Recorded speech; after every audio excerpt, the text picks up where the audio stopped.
Hey guys, tonight we begin a soothing journey through the gentle art of 18th century ink making, where each pigment-laden drop carried the weight of stories waiting to be told.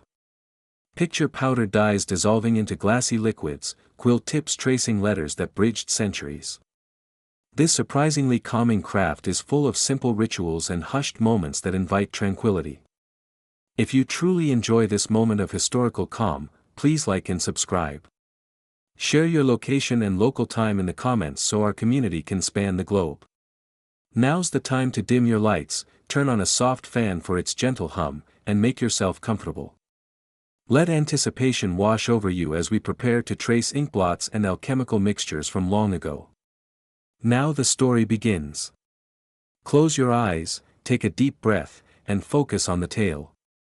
Soon you will drift into restful slumber. The screen now fades to darkness. Before the first pale ribbon of dawn had crept above the rooftops, the inkmaker's steps echoed softly across the flagstones outside his workshop. A faint mist clung to the low eaves, curling around the doorframe like a silent visitor. He paused for a moment, one hand resting on the cool iron latch, and inhaled deeply. The sharp scent of damp stone mingled with the lingering smoke of the dying hearth from the night before, a scent he had come to cherish as the prelude to his day's labors. Inside, darkness reigned. Only the slender sliver of sky visible between the door's gap hinted at movement beyond. He drew the heavy oak portal shut with a measured click, and the hush that followed felt sacred. No hurried footsteps of townsfolk, no distant rumble of carts, only the steady beating of his own heart, and the promise of quiet craft. He crossed to a small alcove on the far wall, where a simple wooden shelf bore rows of metal oil cups, each ready to ignite the workshop's glow.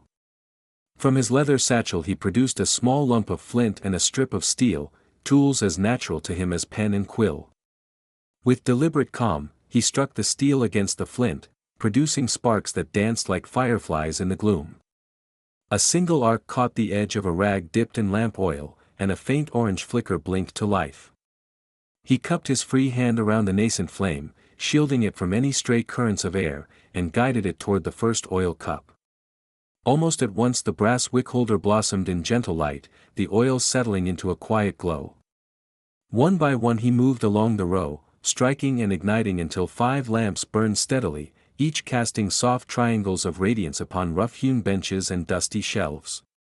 A hush descended again, but this time it was a soft illumination rather than darkness. The flickering lamplight revealed the workshop's familiar contours, narrow worktables covered in small bowls, mortar and pestle set upon a low stone ledge, and beside them a stout oak trunk overflowing with glass vials and copper spoons. Near the center of the room, a tall copper lantern with panes of smoky glass awaited his inspection. He lifted it carefully, examining its latch and hinges, then poured a little fresh oil into the reservoir. The wick he had trimmed the evening prior lay coiled inside, a promise of steady flame for the hours ahead. From a series of shallow pockets in his satchel he withdrew a collection of leather-bound journals, each spine worn supple by years of opening and closing. Under the lantern's glow he inspected them one by one. The largest bore the imprint of several inkwell stains across its cover. These were the ledgers in which he recorded the precise proportions of oak gall to vitriol, of gum arabic to water, that had produced his finest batches. He flipped a few yellowed pages, reading notes in faded script. Batch 102, yield pale russet after simmer. Next time reduce fire slightly. He nodded to himself, recalling the quiet satisfaction of a soothing tannin extraction achieved the previous month. Beneath these heavier volumes lay a smaller journal bound in russet leather, no larger than a prayer book. Its pages contained sketches of ancient quill shapes, tiny drawings of nib profiles. He had spent countless late afternoons refining those sketches, experimenting with the penknives cut on goose feathers until the nib held ink with just the right tongue of metal against parchment. He weighed the journal gently in his hand, as one might cradle a heart, and whispered a brief invocation of steadiness and focus. Next, he turned his attention to a row of quills stored upright in a carved wooden stand. Their shafts were polished, their tips unsharpened, ready for his careful touch. He selected one that felt beautifully balanced, pale as a candle's flame. He rolled it between thumb and forefinger, feeling the subtle ridge where the feather's curve met the stiffened stem. Though he would not shape its nib until midday, he found comfort in the quill's potential, the promise of a fluid line across paper, of ink borne smoothly from liquid to script. Setting the stand aside, he rose and opened a heavy door at the side of the workshop. A faint surge of warmth greeted him. The mortar room lay just beyond. This smaller chamber, built of thick stone to contain heat, held the large, well-seasoned mortar and pestle where he would grind oak galls into their coarse tan powder. The previous evening he had banked the small fire beneath a thick layer of ash to let the stones cool slowly. Now, before stirring that hearth back to life, he needed to assess the temperature within. He slipped one hand inside the door, placing the back of his wrist against the ambient air. It was cool, but not cold, just beyond the edge of comfort. That told him the stones retained enough warmth to serve as a gentle, even hearth for the moment. If he stoked the embers too fiercely now, the mortar might crack under thermal shock. If too little, the galls would fail to release their tannins when he introduced them to water later that morning. He made a note in his pocket journal: mortar room steady at mild warmth. Light fuel soon. With calculated deliberation, he added 2 small sticks of oak to the smoldering coals, their ends glowing dull red before he pulled back the door to let in a breath of fresh air. The tiny flame sparked to life, licked a thin tongue of smoke skyward, then settled into a quiet burn. He closed the door, letting the heat pool around the mortar's stout body, while he returned to the main room. There, beneath the soft, amber lamps, he knelt to unlatch a low cabinet. Inside lay precisely coiled lengths of beeswax cord, cedar shavings for kindling, and small iron tongs for handling hot vessels.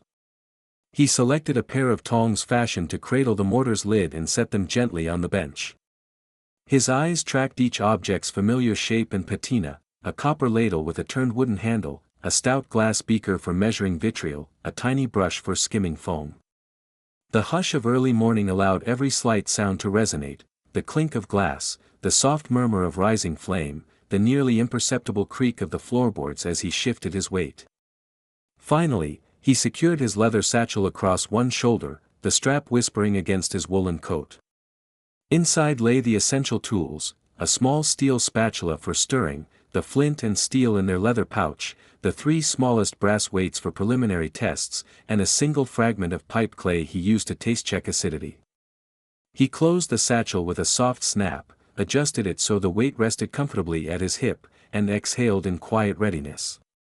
The lamps burned steadily, their glow illuminating the pale walls scrawled with faint chalk notes, sketched timetables for simmering, brief reminders: turn oil in lamps midday.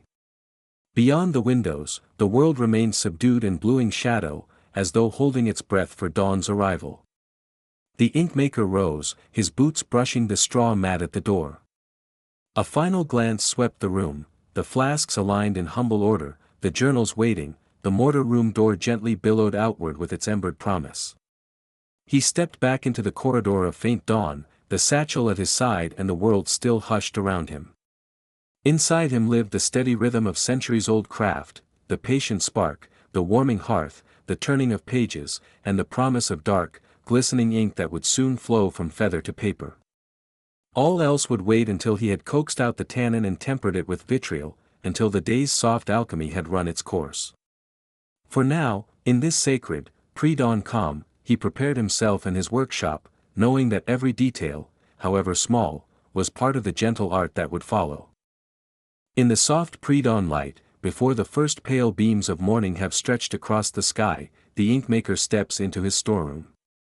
The air here carries the cool hush of night's last breath, a gentle stillness broken only by the distant drip of condensation from the rafters.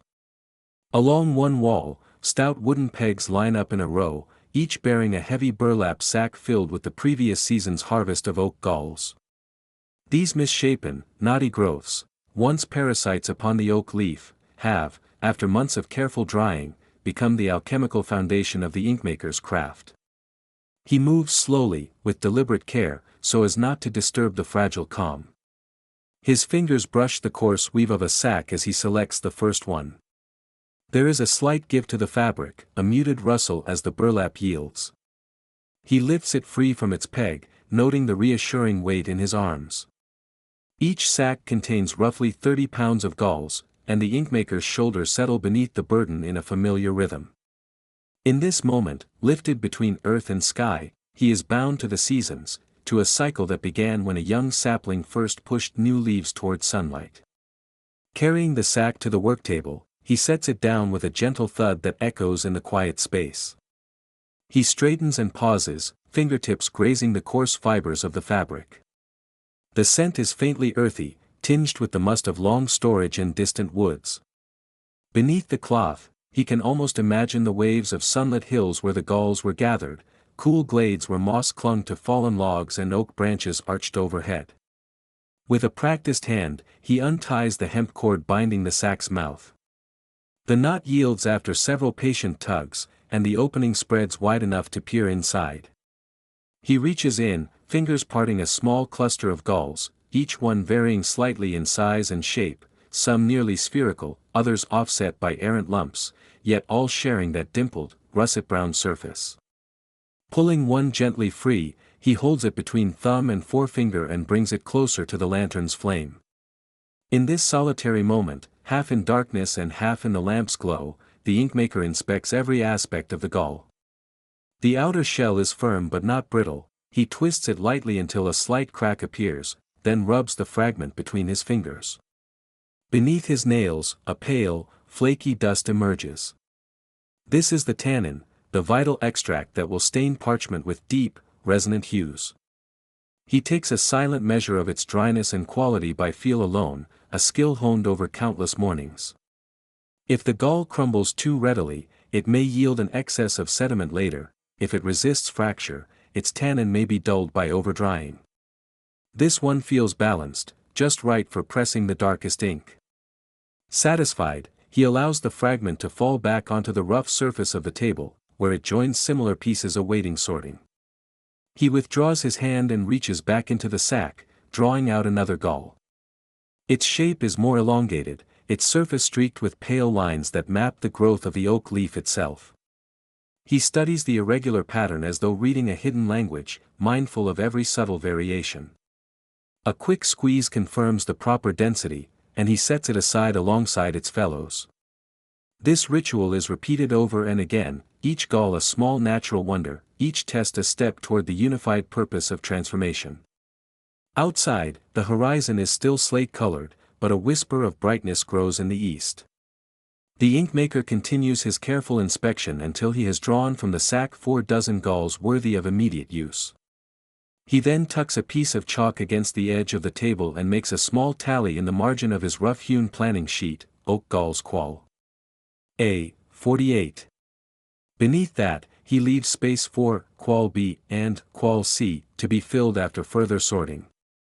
Next, he rolls the open sack into a loose cylinder and climbs onto a small block of wood, tilting the mouth downward so the remaining galls spill forth like slow-moving stones. They tumble across the table's uneven boards and begin to collect into a low mound. By lamplight, they appear in subtle variation of tone, some deep russet, others lighter, almost caramel-colored. The inkmaker takes a moment to appreciate the gentle earthiness of the palette laid before him, then he begins the second phase of this dawn's labor. He sets out 3 marked areas on the table, each roughly the size of his gloved palm. To the left, qual A, reserved for the finest, most tannin-rich specimens. In the center, qual B, for galls of passerby grade, solid but less potent. To the right, qual C, the smallest or most irregular galls, destined for lesser batches or even practical experiments. With methodical precision, he lifts each gall in turn, inspects its form against the glow of the oil lamp, and places it in its assigned group. Occasionally, a gall resists classification, neither worthy of the top tier nor quite in the lowest. Such middling pieces he adds to a tiny 4th pile marked trial, for times when he must adjust proportions or test a new recipe. As the pile of galls diminishes and the sorted groups grow, the inkmaker's eyes grow accustomed to the shifting shapes. He works at a measured pace, aware that haste can overheat the tabletop or scatter stray fragments across the floor. Each placement is accompanied by the hushed scrape of burlap, the soft pate-pate of oak against wood. The only other sound is the low, steady murmur of the lamp's wick, inhaling and exhaling its tiny wick breath, feeding on oil. Halfway through the task, he pauses once more, retrieving a small, flat-bottomed iron pan from a nearby shelf. Into this he carefully transfers a handful of qual. Galls, then tips a few drops of distilled spring water over them. Immediately, the dark russet skin darkens further, wet and glossy. He turns the pan in his hand, watching as minute rivulets of water trace across each gall's surface. This moisture test reveals hidden fissures or aged hollows that might have eluded the finger squeeze. A single cracked gall is removed from the top grade and reallocated to qual B, ensuring that only the soundest fruits remain. Encouraged by his findings, he returns the iron pan to its perch and resumes his silent sorting. Soon, the table is neat with 3 piles, a modest yet lustrous heap of prime galls ready for crushing, a broader, more varied stack of mid-grade galls for supplementary batches, and a smaller mound of offcuts saved for trial mixtures. He leans back against the cool wall for a moment, taking in the organized display. The room has brightened perceptibly, the lamps no longer fight complete darkness but stand as companions against the rising dawn. Finally, he collects the burlap sack, now empty except for a few stray scraps, and refastens its cord. Setting it aside, he sweeps tiny husks and chips from the tabletop into a shallow wooden drawer built into the desk. These fragments will later be burned or composted, for even what cannot serve the ink's finest grade has a purpose in fuel or soil. With the main harvest sorted, the inkmaker arranges the galls into neat, concentric rows on a heavier plank of oak, a portable tray that will soon bear them to the mortar room. Each rat-a-tat placement of a gall feels like a small benediction. He steps back and admires the uniformity, 3 lines of polished spheres, their russet skins lit by the growing morning. He breathes in deeply, the faint tang of oak, the lingering scent of old oil, and somewhere beneath it all, the promise of dark, flowing ink. Before departing, he pauses once more at the table's edge. In the lamplight's gentle warmth, he allows his mind to drift ahead, contemplating the next phase of the process, the slow cracking of these galls to expose their rich interior, the simmering extraction of tannin, the alchemy of color that will follow. But for now, in the cool hush of dawn, he simply stands surrounded by the quiet beauty of his raw material, oak galls waiting to be transformed.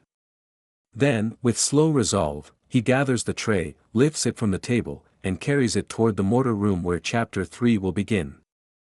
A soft shaft of morning light, pale as diluted ink, finds its way through the narrow windowpanes and mingles with the flicker of the oil lamps that still burn low upon the rough-hewn workbench. The inkmaker stands before his table, a broad slab of timber scarred by years of pounding and mixing. Upon it lie the sacks of oak galls that he retrieved in the hush of dawn, each burlap bundle heavy with the rounded harvest from last season's oaks. Now begins the slow, deliberate ritual of sorting and weighing, an unhurried dance of hands and scales, of gaze and ledger, that will determine the very character of the ink to come. He unties the first sack, the coarse twine rasping softly against his calloused fingers. A handful of galls spills into a shallow wooden tray, their mottled surfaces gleaming faintly under the combined glow of lamp and morning. Each gall is unique, some as plump and round as a sparrow's egg, others elongated or marred by the insect's nibbling. Gently, he picks them up one by one, rolling each between thumb and forefinger. Here, the firm, unbroken shells with a hard gleam of tannin promise a deep, steadfast hue.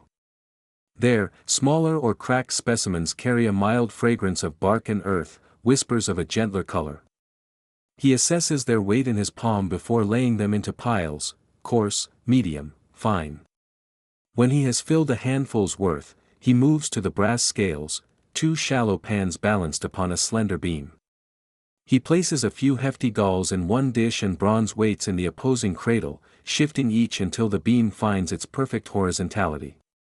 He listens for that faint settling of metal, that quiet affirmation that the measure is true. His eyelids narrow as he levels the little pointer against the millimeter-etched mark beneath. The weights themselves are worn at the edges, smoothed by decades of handling, each stamped with a numeral, 2 ounces, 3, 5. He murmurs the sum in a low voice, 3 ounces and a quarter. With a deft move of quill and ledger, he records it in careful lettering, Grade A, batch 3.25 ounces. A small ceramic bowl waits beside the scales, painted around its rim with a simple band of cobalt. Into it he shifts the weighed galls, each one dropped gently as if laying a tiny treasure to rest. The bowl bears a label, Grade A, scrawled in ink that has already dried to a soft charcoal. Another bowl, unglazed and flecked with clay, holds the medium grade beneath a worn tag labeling it Grade B. And a third, small and ornate, holds the finest fragments, those little jewels that will yield the darkest dye. The lamp's light dances over his stooped shoulders as he repeats the process. Sack after sack is untied, emptied, measured, and divided until his table boasts a regiment of sorted bowls. 3 neat rows of vessels, each filled with galls of precise weight and quality. The inkmaker's back grows warm beneath his woolen waistcoat, and the faint scent of earth and metal clings to the air. Here and there the lamp casts a golden pool that flickers with the echo of small movements, each gall shifted, each weight laid down, each bowl filled and noted. Between batches, he dips the tip of his quill into a well of ink on the edge of his ledger, pauses to wipe the excess upon a scrap of vellum, and then inscribes the totals. Batch numbers, dates, weights, grades, each entry is a modest testament to his discipline, an unbroken record of the day's progress. In time, these pages will show patterns, years when the acorn crop was generous, seasons when weather drove the gall makers to prosper in hidden tree boughs. For now, the present tally will guide the proportions in his copper kettles when the time comes to draw forth the tannins, to stir them into water, to alchemize the dark elixir of ink. From the corner of his eye, he notes the stillness of the workshop beyond the lamplit pool. The mortar room stands silent, the carved bowls of brass and wood waiting for the next stage. The wooden floor smells of dust and resin, the shelves lining the walls sag under the weight of jars packed with pigment, gum arabic, and vitriol. Outside the open window, a distant church bell tolls the hour, punctuating the calm with its sonorous echo. But here, amid the soft clink of scales and the low scratch of quill on paper, time moves at the unhurried pace of thought itself. A breeze stirs the pages of his notebook, carries in a faint whisper of smoke from the hearth where a small fire simmers. He leans forward, adjusts a lamp wick, and surveys the array before him. The bowls of sorted galls seem to glow in stratified tones of russet and ochre, awaiting the next alchemical transformation. Already he anticipates the gentle crack of shells beneath the pestle, the pale tan powder that will sift through linen, the first pale swirl of tannin in warm water.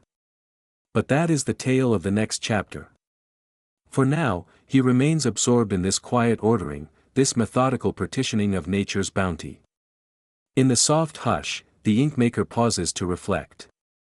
He recalls the sunrise walk to the woodlands yesterday, the hush of mossy clearings, the distant rustle of wings. He remembers the careful selection of the galls themselves, how he sought out the heftiest, the firmest, those with little sign of decay. Here, now, those choices take shape. Each bowl is more than a collection of dried fruits, it is a promise of consistency, a vow that every quill stroke by his customers will flow with uniform depth and strength. His hand drifts to the ledger once more, for though the galls are now sorted and counted, the work is not yet done. He must compute the exact ratios for the soaking vessels. 4 parts by weight of grade A galls to 2 parts of grade B and 1 of grade C, or perhaps the reverse, depending on the desired shade. In calligraphy that seems almost decorative, he writes the possible formulas, numbering each for later trial. This moment of planning is as crucial as the physical measurement. A slight shift in proportion will yield subtle variations, from warm brown to somber black. Minutes pass in this contemplative state until at last he lifts his eyes from the page. The table before him, once cluttered with raw materials, now stands ordered and precise.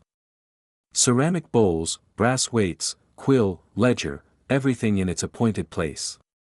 The inkmaker inhales slowly, allowing the tranquility of accomplishment to settle deep within.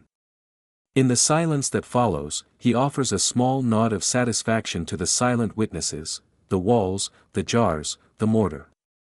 When at last he rises, the brass scales still gleam in the lamplight, and the bowls of sorted galls await the next stage. His task here is complete, but the day's gentle alchemy continues. The chalked figures in his ledger stand as silent partners in the work ahead, guiding each measure of powder into water, each turn of the spoon that will coax forth the dark tannin. With a final glance at his neat array, he gathers his tools to the side of the table. Soon, the soft crackle of the mortar room's fire will call him there, and the rhythm of grinding will take over this calm, ordered ritual. For now, though, the inkmaker allows himself a brief respite, a quiet moment of reflection. The sorted galls, the weighed portions, the meticulous notes, all are a testament to the gentle art he practices. Each day brings the same simple observances, yet each day's yield bears its own nuance, its own story. And so he closes the leather straps of his ledger, sets down the quill, and looks forward with serene anticipation to the next chapter, the delicate cracking of galls that will set free the tannins and carry him one step closer to the inky depths he so reveres. The little workshop lay silent under the pale glow of morning light filtering through its small window panes. The air still carried a faint chill from before dawn, a hush that had lingered since the inkmaker's first oil lamp flickered to life. On a low wooden table, precisely arranged in their simple ceramic bowls, the oak galls waited in neat piles, their rough, rounded forms sorted by size and grade as the previous chapters of this day's labor had dictated. With a mindful breath, the inkmaker prepared to move from the meticulous weighing of galls into the ritual that would unveil their essence, the gentle art of cracking them to release the rich tannin nestled within their brittle shells. He selected the first bowl, its contents small, emerald-streaked spheres glowing softly in the lamp's light. These tiny galls, though lesser in size, often held a concentrated heart of tannin, prized for the depth and permanence it lent to the ink. Setting the bowl aside, he turned to the heavy stone mortar on the workbench. The mortar's surface, darkened over many seasons by tannin stains and copper sulfate, seemed nearly as old as the workshop itself. It bore witness to each chapter of ink's slow alchemy, from galls gathered in the forest to the final burst of black liquid in a scribe's quill.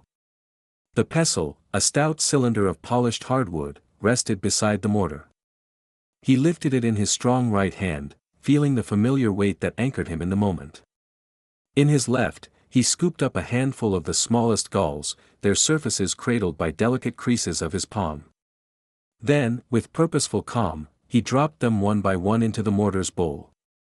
Each small orb settled with a muted thud, like soft rain upon a tiled roof. The inkmaker paused to gather his attention.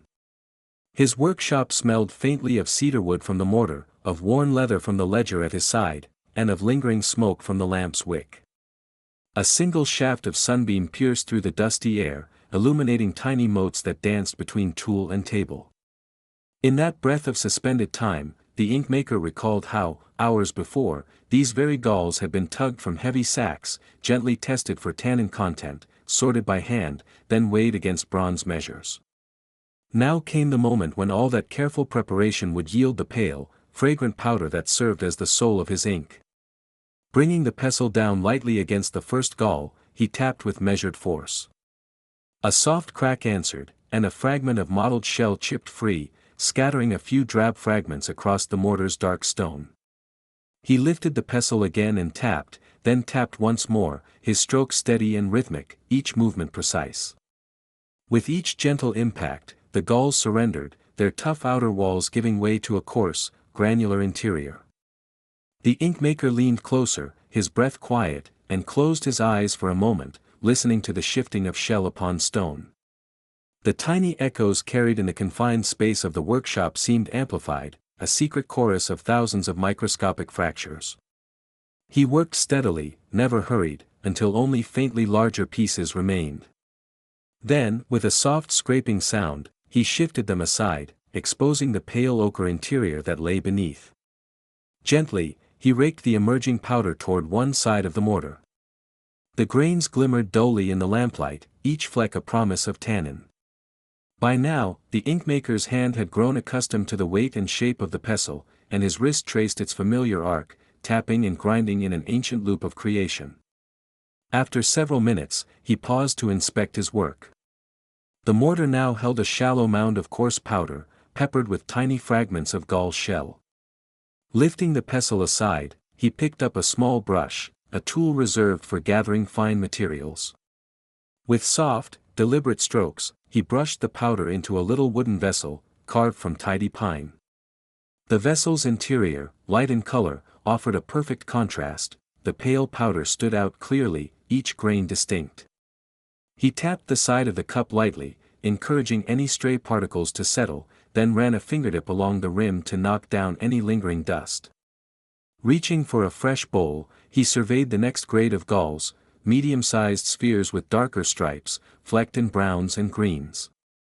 These required a slightly firmer press of the pestle's edge to crack. He reminded himself that each gradation in size, each subtle difference in texture, would yield a slightly different flavor of tannin. Some powders would steep darker, some more slowly, and their blended result would define the hue and flow of ink on parchment. Everything depended upon this moment, this skillful unwrapping of nature's hidden store. He gathered the galls one by one, placing them inside the now clean mortar. Once again, he aligned his posture, feet planted solidly before the bench, and raised the pestle.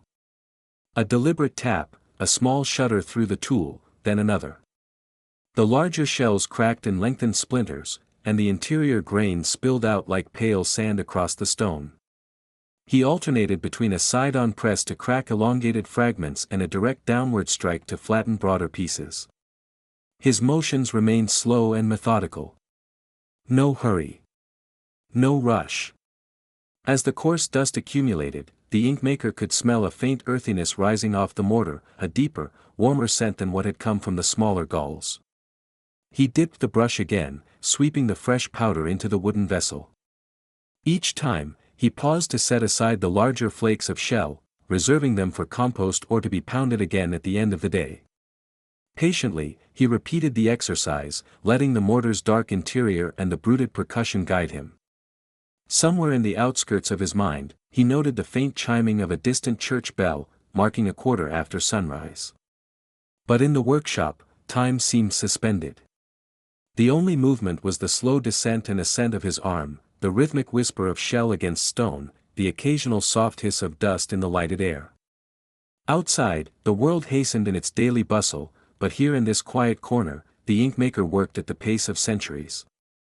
When at last the final galls had been transformed and their powder gathered, he set the pestle down with gentle care. The mortar, though stained by countless previous batches, looked almost pristine now, save for the fine rust-brown dust that traced its interior curve.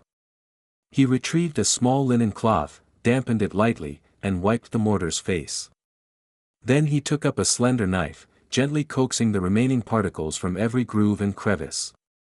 The ritual was never complete until every last grain was freed, for even a remnant left to linger might alter the balance of the batch to come. With the mortar and pestle clean, he turned his attention back to the wooden vessel. He tapped it again, then tore a small square of parchment, pouring the powder onto the sheet. Spreading it out with a quill's feather tip, he examined it closely. The granules were uniform in hue, pale gold interspersed with flecks of soft brown. He nodded, satisfied. This batch of crushed galls, once infused in water, would yield its tannins in a steady, even draw, free from the overstrong bite that might come from coarser shards or the weakness of imprecise grinding. Finally, the inkmaker lifted the parchment by its corners, funneling the powder back into the vessel. He sealed the wooden cup with a tight-fitting lid, its lip smeared with a thin ridge of beeswax to keep moisture at bay. On the lid, he marked the date and the grade of galls in neat script, using a tiny sliver of charcoal and a careful hand. Thus labeled, the powder joined others on a low shelf, ready for the next chapter's work: the slow infusion of water in the copper cauldron, the soft hiss of steam, the deepening color that would flow from russet to inky black. As he stepped back from the table, the workshop felt different than when the chapter began. He could sense the subtle shift in energy, the quiet satisfaction of having coaxed the heart from each gall, grain by grain. Dawn was well behind him now, and yet his pace remained unhurried, contemplative. In a few hours, the tannin would be simmered, the vitriol introduced, the fine filtration begun. But for this moment, the gentle crack and sift of the galls was its own perfect alchemy, a slow, graceful unveiling of nature's gift, prepared by careful hands and mindful thought. And so, with the powder sealed and the tools returned to their places, the inkmaker paused, breathing in the soft stillness of a task well wrought, ready to turn the page to chapter 5 and the quiet simmer of tannin extract. Before dawn's first light spills through the workshop window, the inkmaker stands quietly at his hearth, the sack of finely crushed oak gall powder resting beside him on a rough-hewn shelf. He glances at the particles, small, irregular, russet-brown fragments that promise the dark heart of his ink. Though the day's work is only beginning, the calm hush of the room already feels steeped in centuries of tradition.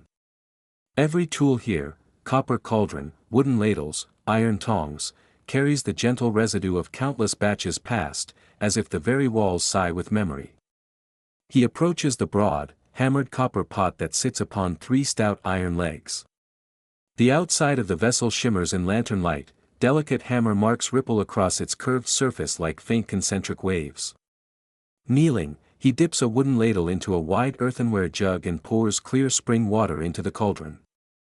Each slow stream of water ripples through the empty vessel, pooling softly at its base. The inkmaker waits a moment, listening to the steady clink as water hits cold metal, and breathes in the faint scent of the spring, mineral and pure as mountain air.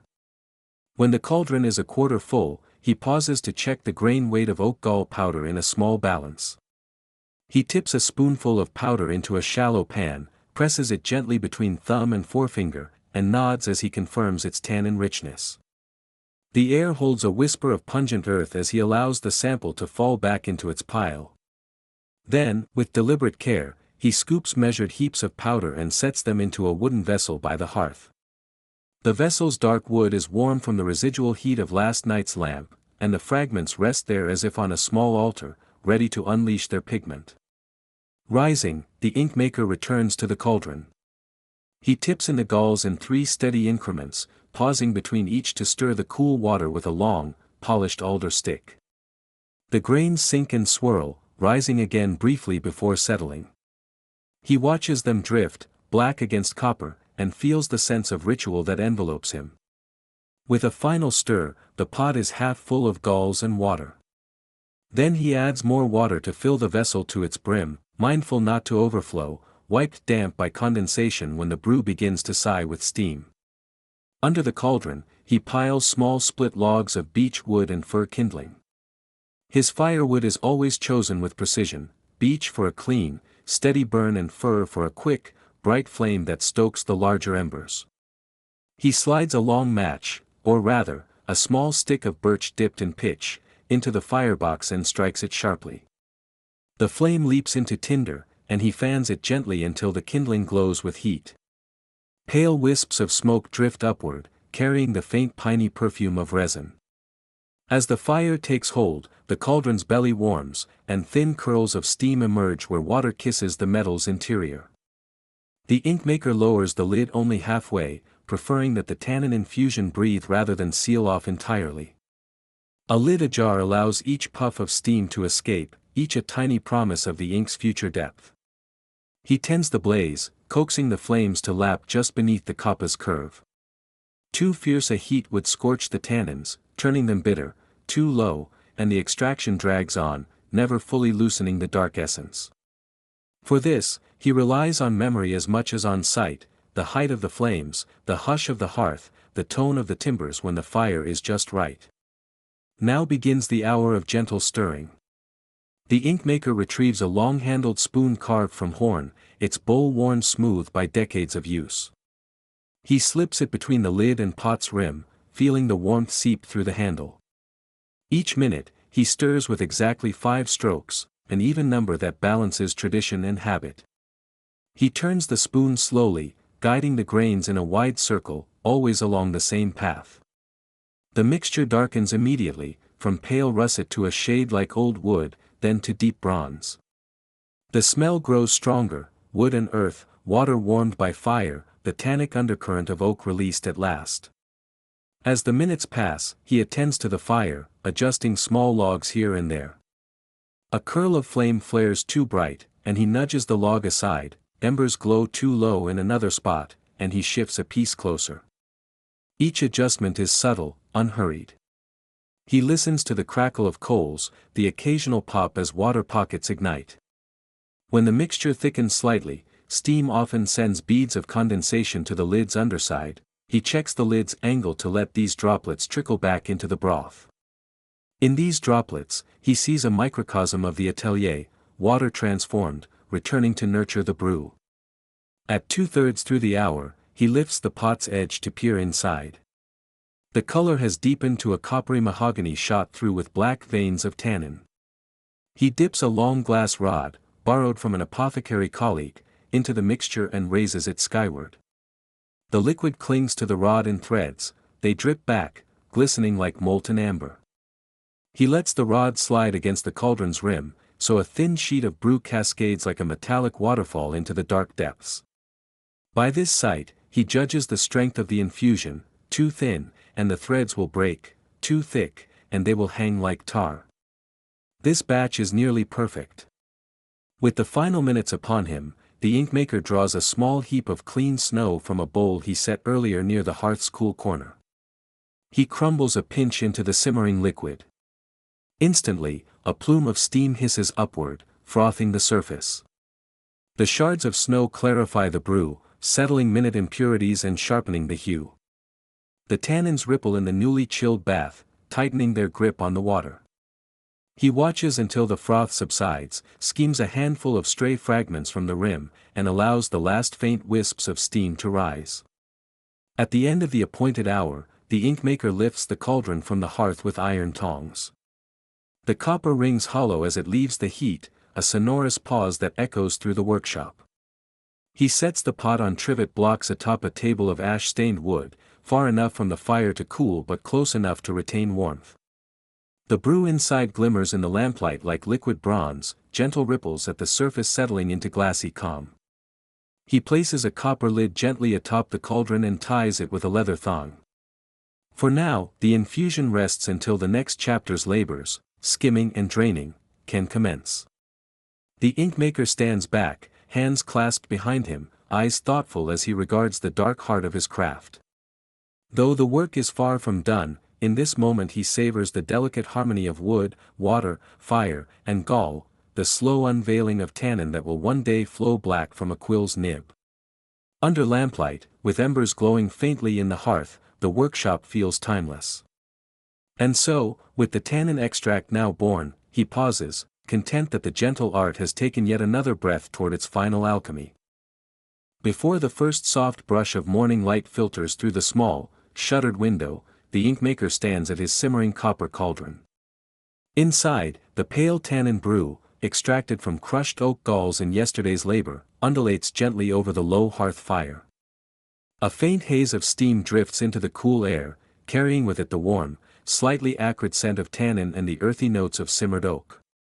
In the hush of his workshop, the only sound is the soft hiss of heat beneath the pot and the occasional creak of the timbers overhead. Remembering the careful stirring of Chapter 5, the inkmaker reaches for his worn, slotted spoon, its handle smoothed by years of steady use.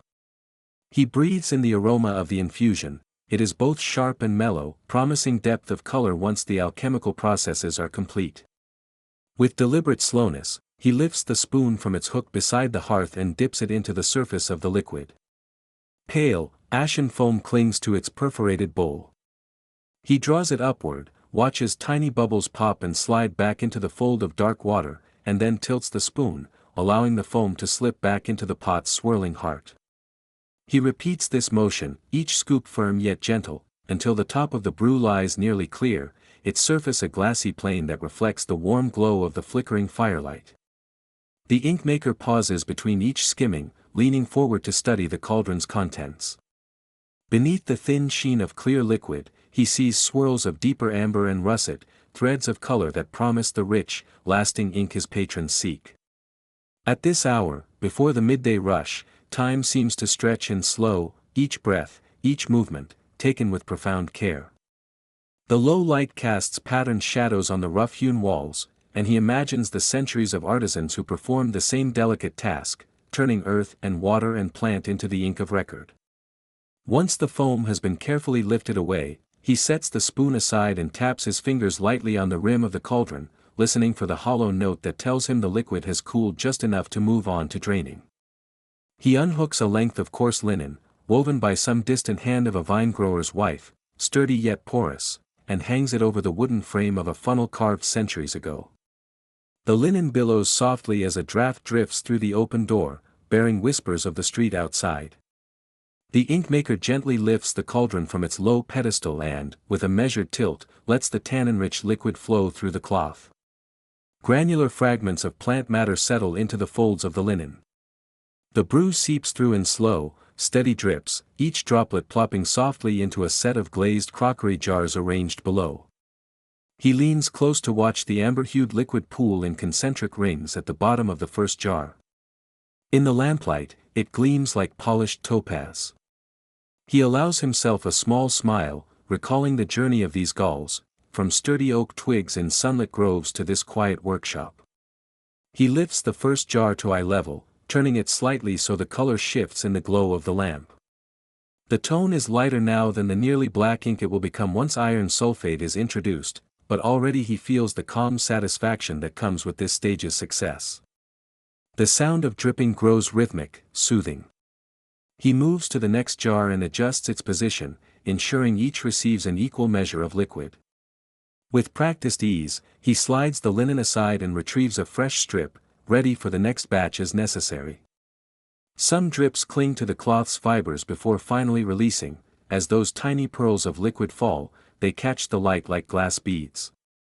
For a moment, the inkmaker is transported to a distant hour, imagining scholars in candlelit studies, quills poised above vellum, ready to trace the lines of thought this very ink will record. When the trickle slows to a mere whisper, he removes the funnel and lifts the linen carefully, folding it inward to keep any remaining moisture from dripping back onto the work table. He places it on a wooden peg to dry naturally, preserving every drop of tannin for the next extraction. The table beneath the funnel bears a faint ring of moisture. He wipes it gently with a linen cloth, ensuring the workspace remains as orderly as his mind. In this stillness, the workshop feels more like a sanctuary than a place of labor. Each jar stands like a vessel of promise, lined up in a neat row beneath the lamp's steady flame. Turning his attention to the filled jars, he reaches for a quill and an iron-tipped scriber. On a small slip of parchment, he inscribes today's date and batch number, the ink from his current supply still fresh on the quill's nib. The letters form with crisp clarity: Batch 6, tannin drained, 14th day of April. Then, with care, he ties each jar's neck with a length of twine and presses a small wax seal into the knot, an unmistakable mark of his craftsmanship. The smooth red globule contrasts with the dark earthen glaze of the crockery, and he leaves it to cool and harden in the quiet heat of the workshop. As the lamps burn low and the sky outside begins to brighten, hinting at dawn, the inkmaker steps back and surveys his work. These jars, now containing the clear tannin infusion, are a crucial threshold in the journey from oak gall to fine writing ink. The next step, introducing vitriol, the iron sulfate that will transform amber depths into inky black, awaits him tomorrow morning. He allows himself a moment's reflection, inhaling the mingled scents of wood smoke, earth, and wax. This chapter in the slow unfolding of creation has reached a graceful pause, and he feels the gentle elation that accompanies the mastery of each stage in his craft. Carefully, he carries one of the jars to a nearby shelf, placing it between last month's batches, each labeled and sealed. On that same shelf, the pale bath from the earlier galls, already marked for disposal, awaits its final fate. Everything in the workshop has its appointed place: the pestles and mortars lined against the wall, the quills and brushes hung beneath the rafters, the brass scales resting on velvet-padded billets. In this order, the inkmaker finds comfort. The world beyond his door may swirl with bustle and noise, but here, time is measured by drips of liquid and the soft skimming of foam. The final act of Chapter 6 is not a flourish but a simple gesture, extinguishing one of the smaller oil lamps to preserve its precious oil for later tasks. Shadows gather where the flame once flickered, and the corners of the room take on deeper hues. Yet, the row of filled jars remains bathed in lamplight, their contents still and expectant. The inkmaker straightens his linen apron, shakes his hands free of any residual moisture, and gives the workshop one last glance. Tomorrow, he will return at first light, stoke the fire, and begin anew with the vitriol that will deepen the tannin's gleam to a lasting, lustrous black. For now, in the calm hush of early day, he gathers his tools and steps outside, ready to carry the quiet satisfaction of his craft into the world beyond. The workshop lay hushed in the soft glow of the late morning sun, dust motes drifting like pale whispers in the slanted beams that filtered through the high mullioned windows. The air, still warm from the low hearth fire, carried the lingering sense of steeped oak gall, of smoky wood, and of faint mineral tang.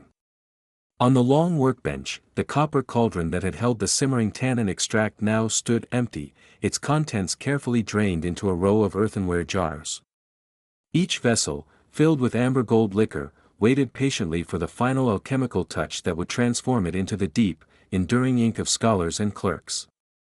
At one end of the bench, upon a small tray of darkened hardwood, lay a collection of tools set aside earlier, a pair of bronze scales so finely wrought that even the softest breath might shift their balance, a slender spatula tipped with silver, a shallow glass dish, its sides tinged green from years of vitriol crystals dissolved within. Nearby, a leather pouch of polished oak galls and a jar of powdered gum arabic were tucked away, indicating that the inkmaker had turned his full attention to the next ingredient. Vitriol, iron, sulfate, must now be introduced with care, for its crystalline rust-green fragments held the power to draw from the tannin the ink's characteristic darkness and permanence. The inkmaker approached the tray, his linen sleeves rolled just above the elbow to expose forearms still dust-plain from earlier work.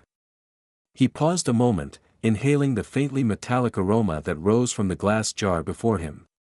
The crystals within gleamed in irregular shapes, each fragment reflecting a muted light, pale chartreuse, moss green, olive. They lay heaped like tiny gemstones, waiting to be weighed. With deliberate slowness, he lifted the scales by their slender central beam, checking that the pointer rested exactly at the 0 mark. A single breath. He set the scales back on their stand. Then, using the silver-tipped spatula, he coaxed from the pile 3 small shards of vitriol, placing them gingerly in one pan and bronze counterweights in the opposite arm until the balance hovered in perfect equilibrium. He paused again, leaning closer to verify that the pointer, so slender it might have been a strand of hair, quivered no more. Satisfied that the dose was exact, he gathered the crystals onto the spatula and, with a practiced hand, transferred them into the glass dish. The dish, barely larger than a small bowl, contained a scant measure of cold spring water collected earlier in the morning. A few additional flakes of water condensing on its rim betrayed the vessel's memory of nighttime chill. The inkmaker steadied the dish upon a block of slightly warped oak, then, as though performing a ritual, slid a long-handled spoon beneath the crystals to ensure that none clung to the bottom or edges. With supreme care, he picked up the brass spoon. The remaining crystals were gently nudged into the water. For a moment he watched as the solid shapes glistened under the lamplight, then began to dissolve with soft hisses, releasing faint wisps of steam.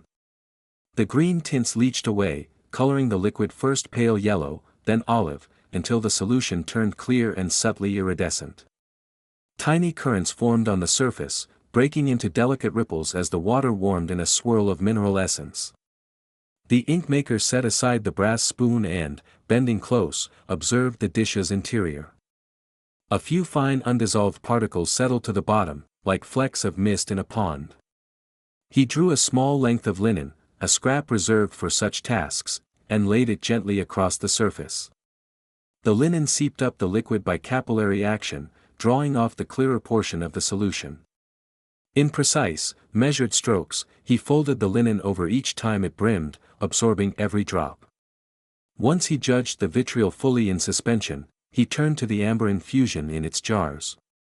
One by one, he lifted the vessels, noting how pale sunlight caught in their sides, illuminating the soft color of extracted tannin. With a soft cloth under his palm, he steadied the first jar on the workbench. Nearby, on a low tripod stand, the simmerer's copper cauldron awaited, its interior once again warmed over the embers. The inkmaker intended to reheat the tannin slightly before adding the iron solution, ensuring the two would blend smoothly without cooling too abruptly. He spooned a small portion of the extract back into the cauldron and, with the back of the spoon, coaxed the faintest glow from the simmering fuel. A whisper of steam curled upward, carrying with it the subtle sweetness of oak and the faint metallic undertone of iron. Then, as the liquid warmed, he poured the pale vitriol solution in first drops, each followed by a gentle stir.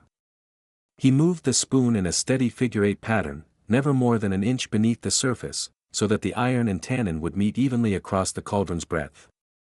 The inkmaker measured each drop against his ledger's notes, 1 drop of solution to every quarter measure of extract. His quill scratched softly on parchment as he recorded the time, the temperature of the liquid, the precise number of drops added. Though the change in hue would come only after a short rest and further slow heating, this stage required exactitude. A single extra crystal could darken the ink to grim opacity, a missing one could render it too faint, its permanence compromised. The formula, passed down through generations of scribes and apothecaries, was as much art as science, and he honored it with reverence. When the last measure was incorporated, he lifted the cauldron lid and allowed a moment for the steam to settle. The surface of the liquid looked unassuming, still a deep amber, but he knew that within, the unseen dance of iron ions and tannin molecules had begun. With one final note in his ledger, he closed the book and replaced it upon the shelf alongside the oak gall journals. The inkmaker breathed deeply, feeling in his chest the steady rhythm of anticipation. After the vitriol's introduction, the true alchemical transformation would follow, turning this gentle brew into the ink that would scribe treaties, record histories, and give voice to the thoughts of men and women across the realm. He straightened, smoothing the folds of his work coat, and looked once more at the cauldron's surface.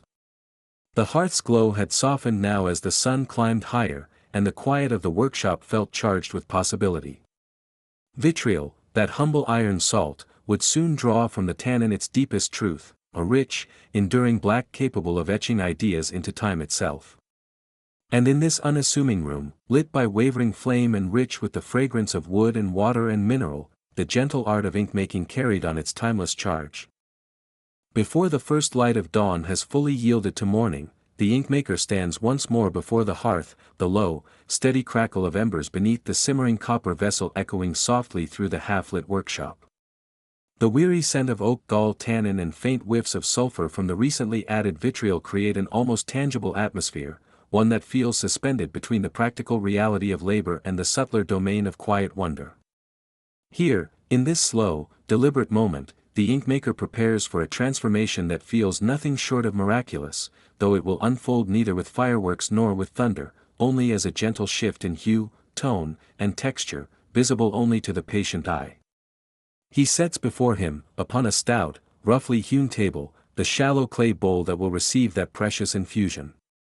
It is the same bowl he has used day in, day out for years, its rim is rimed with patina, its surface etched by countless tiny scratches as if it were a map of all the inks he has ever tended. To the casual observer, it looks unremarkable, to him, it is a sacred vessel, a silent witness to the alchemy he has coaxed from humble gall and iron. Carefully, he ladles a measure of the dark russet liquid from the copper cauldron, just enough so that in the bowl it pools like quicksilver, quivering with potential. He rests a hand on the clay rim, and with the other, inclines his body just so, bringing his eye nearer still. The glow from the iron lantern mounted nearby flickers across the liquid, casting tendrils of pale yellow light that dance against its curved surface. At this angle, the inkmaker can trace every subtle nuance of shade, every momentary glimmer of copper brown which, in mere minutes, will yield to deeper obsidian and jet. This is the moment he has prepared for since dawn's first call, watching the tannin and vitriol bind, observing how the molecules of iron and tannin embrace one another to form that timeless, inky depth which men of letters have prized for centuries. He begins to stir, but only gently. A slender strip of elderwood, chosen for its smooth grain and forgiving yield, rests in his hand. The wood's pale warmth, his fingertips know, will never mar the surface of the bowl, nor impart any unwanted flavor to the precious brew. With slow, steady strokes, he swirls the liquid in concentric circles. The motion is unhurried, almost meditative. He measures each rotation by the faint hiss of rising steam, by the rustle of flickering lantern flames, by the sleep-soft creak of the wooden floor beneath his boots. In this quiet choreography, he senses the proper moment to pause, to lean forward again, and to note how the color deepens, how the light recoils from its surface in subtle shifts. For a time, nothing seems to change.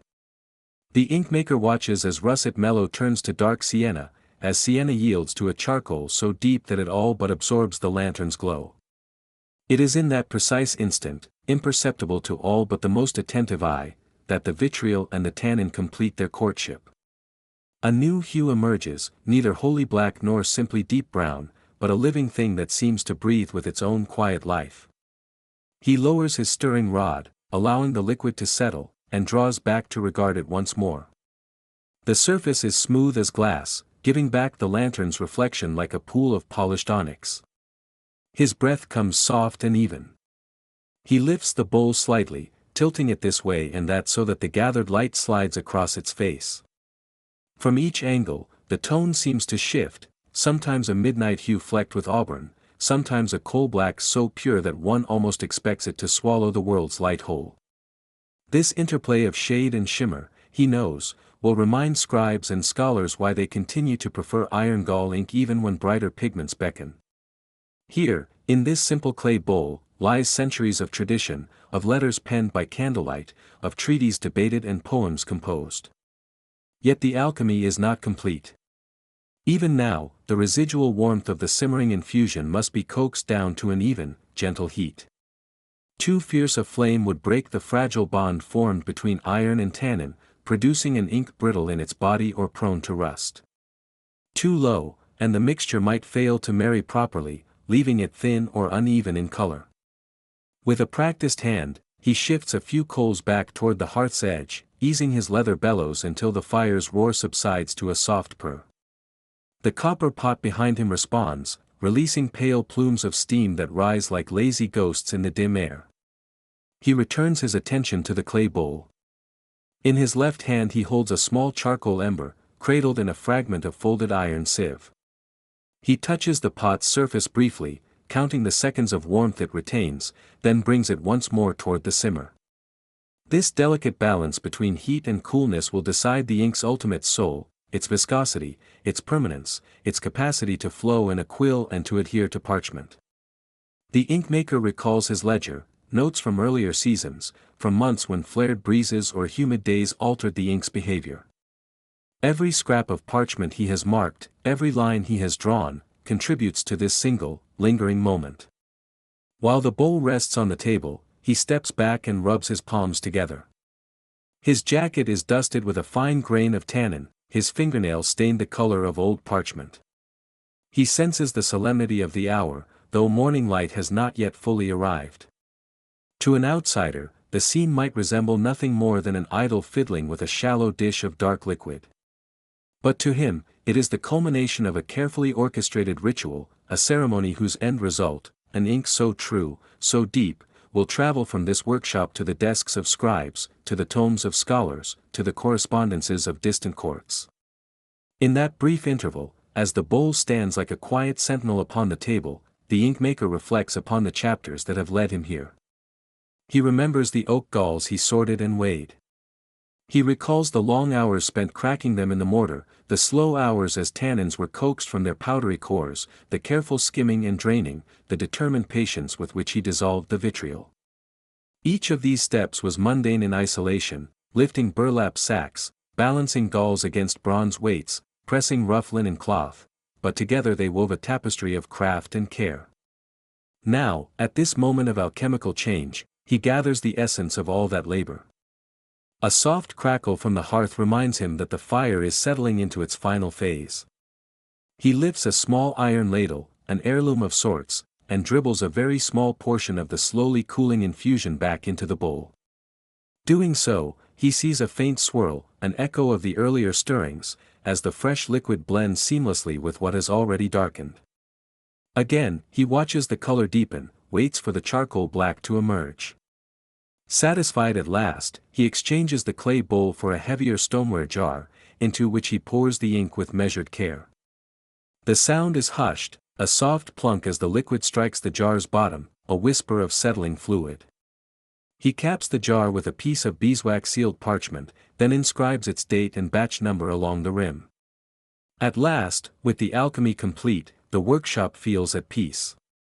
The lantern burns a steady line, the hearth's red glow has softened to embers, and the inkmaker leans back against the workbench, breathing in the rich, sleep-inducing perfume of iron gall ink.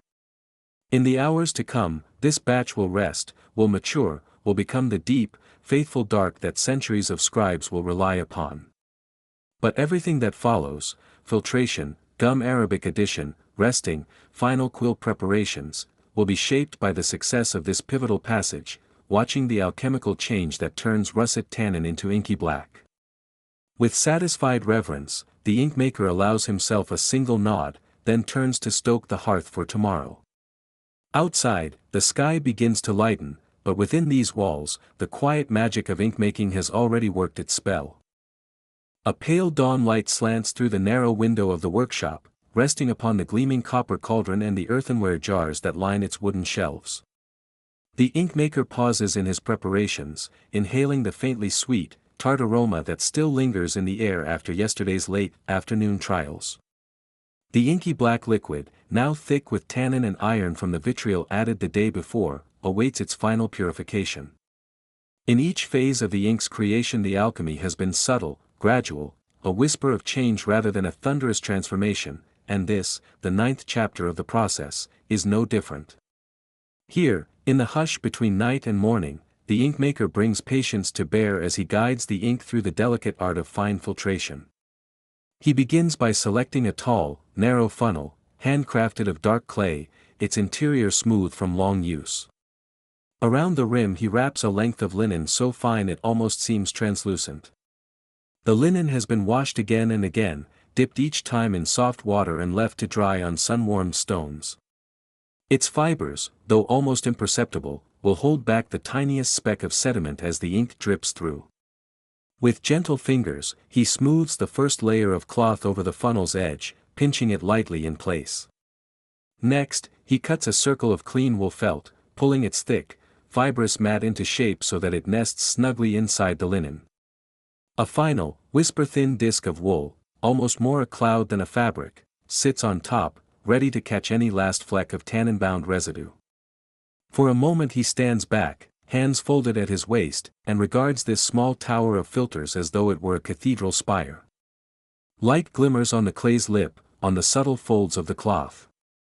In that stillness, he recalls the long journey of this ink, the oak galls crushed under his pestle, the copper cauldron that sang its slow song of water and heat, the green crystals of vitriol dissolving in a tiny glass beaker, the russet brew deepening to the black of raven's wings. Now, he is prepared for the last trial. The inkmaker lifts a slender, lacquered ladle, it has a long handle of carved cherry wood and a shallow bowl of copper, and dips it into the great jar of fresh ink. In one fluid motion, he pours the liquid into the top of the funnel. A deep sigh escapes his lips as the first drops find their passage. They gather at the linen's surface, like night mist pooling in a hollow, and then begin to slip through. There is a quiet rhythm to this work. Drip, pause. Drip, pause. Each beat is measured and precise. He watches the inky droplets fall in a steady rhythm, one after another, the space between them lengthening as the funnel grows full. Beneath it a wide-mouthed crock waits to receive the clarified ink. It rests on a wooden stool, its lips chinked but reliable, each crack filled with resin and wax from years of faithful service. He leans forward slightly, head tilted, to examine the color and clarity of the first run. In those first few spoonfuls, the ink is a warm, lustrous black, with no hint of stray fragments or dull sediment. Its surface gleams like polished obsidian. He tilts the crock to catch the light of the single lamp that still burns at the back of the room, and watches tiny eddies swirl as he gently stirs with a slender quill. All seems well. With a small, satisfied nod, he lifts the funnel to clear the level linen, lifts the felt filters, and replaces them with a fresh set, tightening the cloth so that it will lie flat and unbroken. He repeats the pouring. Again, a steady hymn of drops finds its way through the woven mesh, the wool and linen catching the final whispers of solids that cling so determinately to the liquid.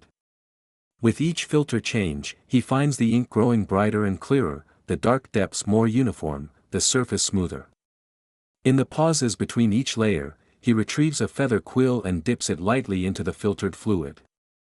Then, on a scrap of vellum, he draws a single delicate line. It lays down as a ribbon of rich ink, neither thick nor thin, a perfect balance.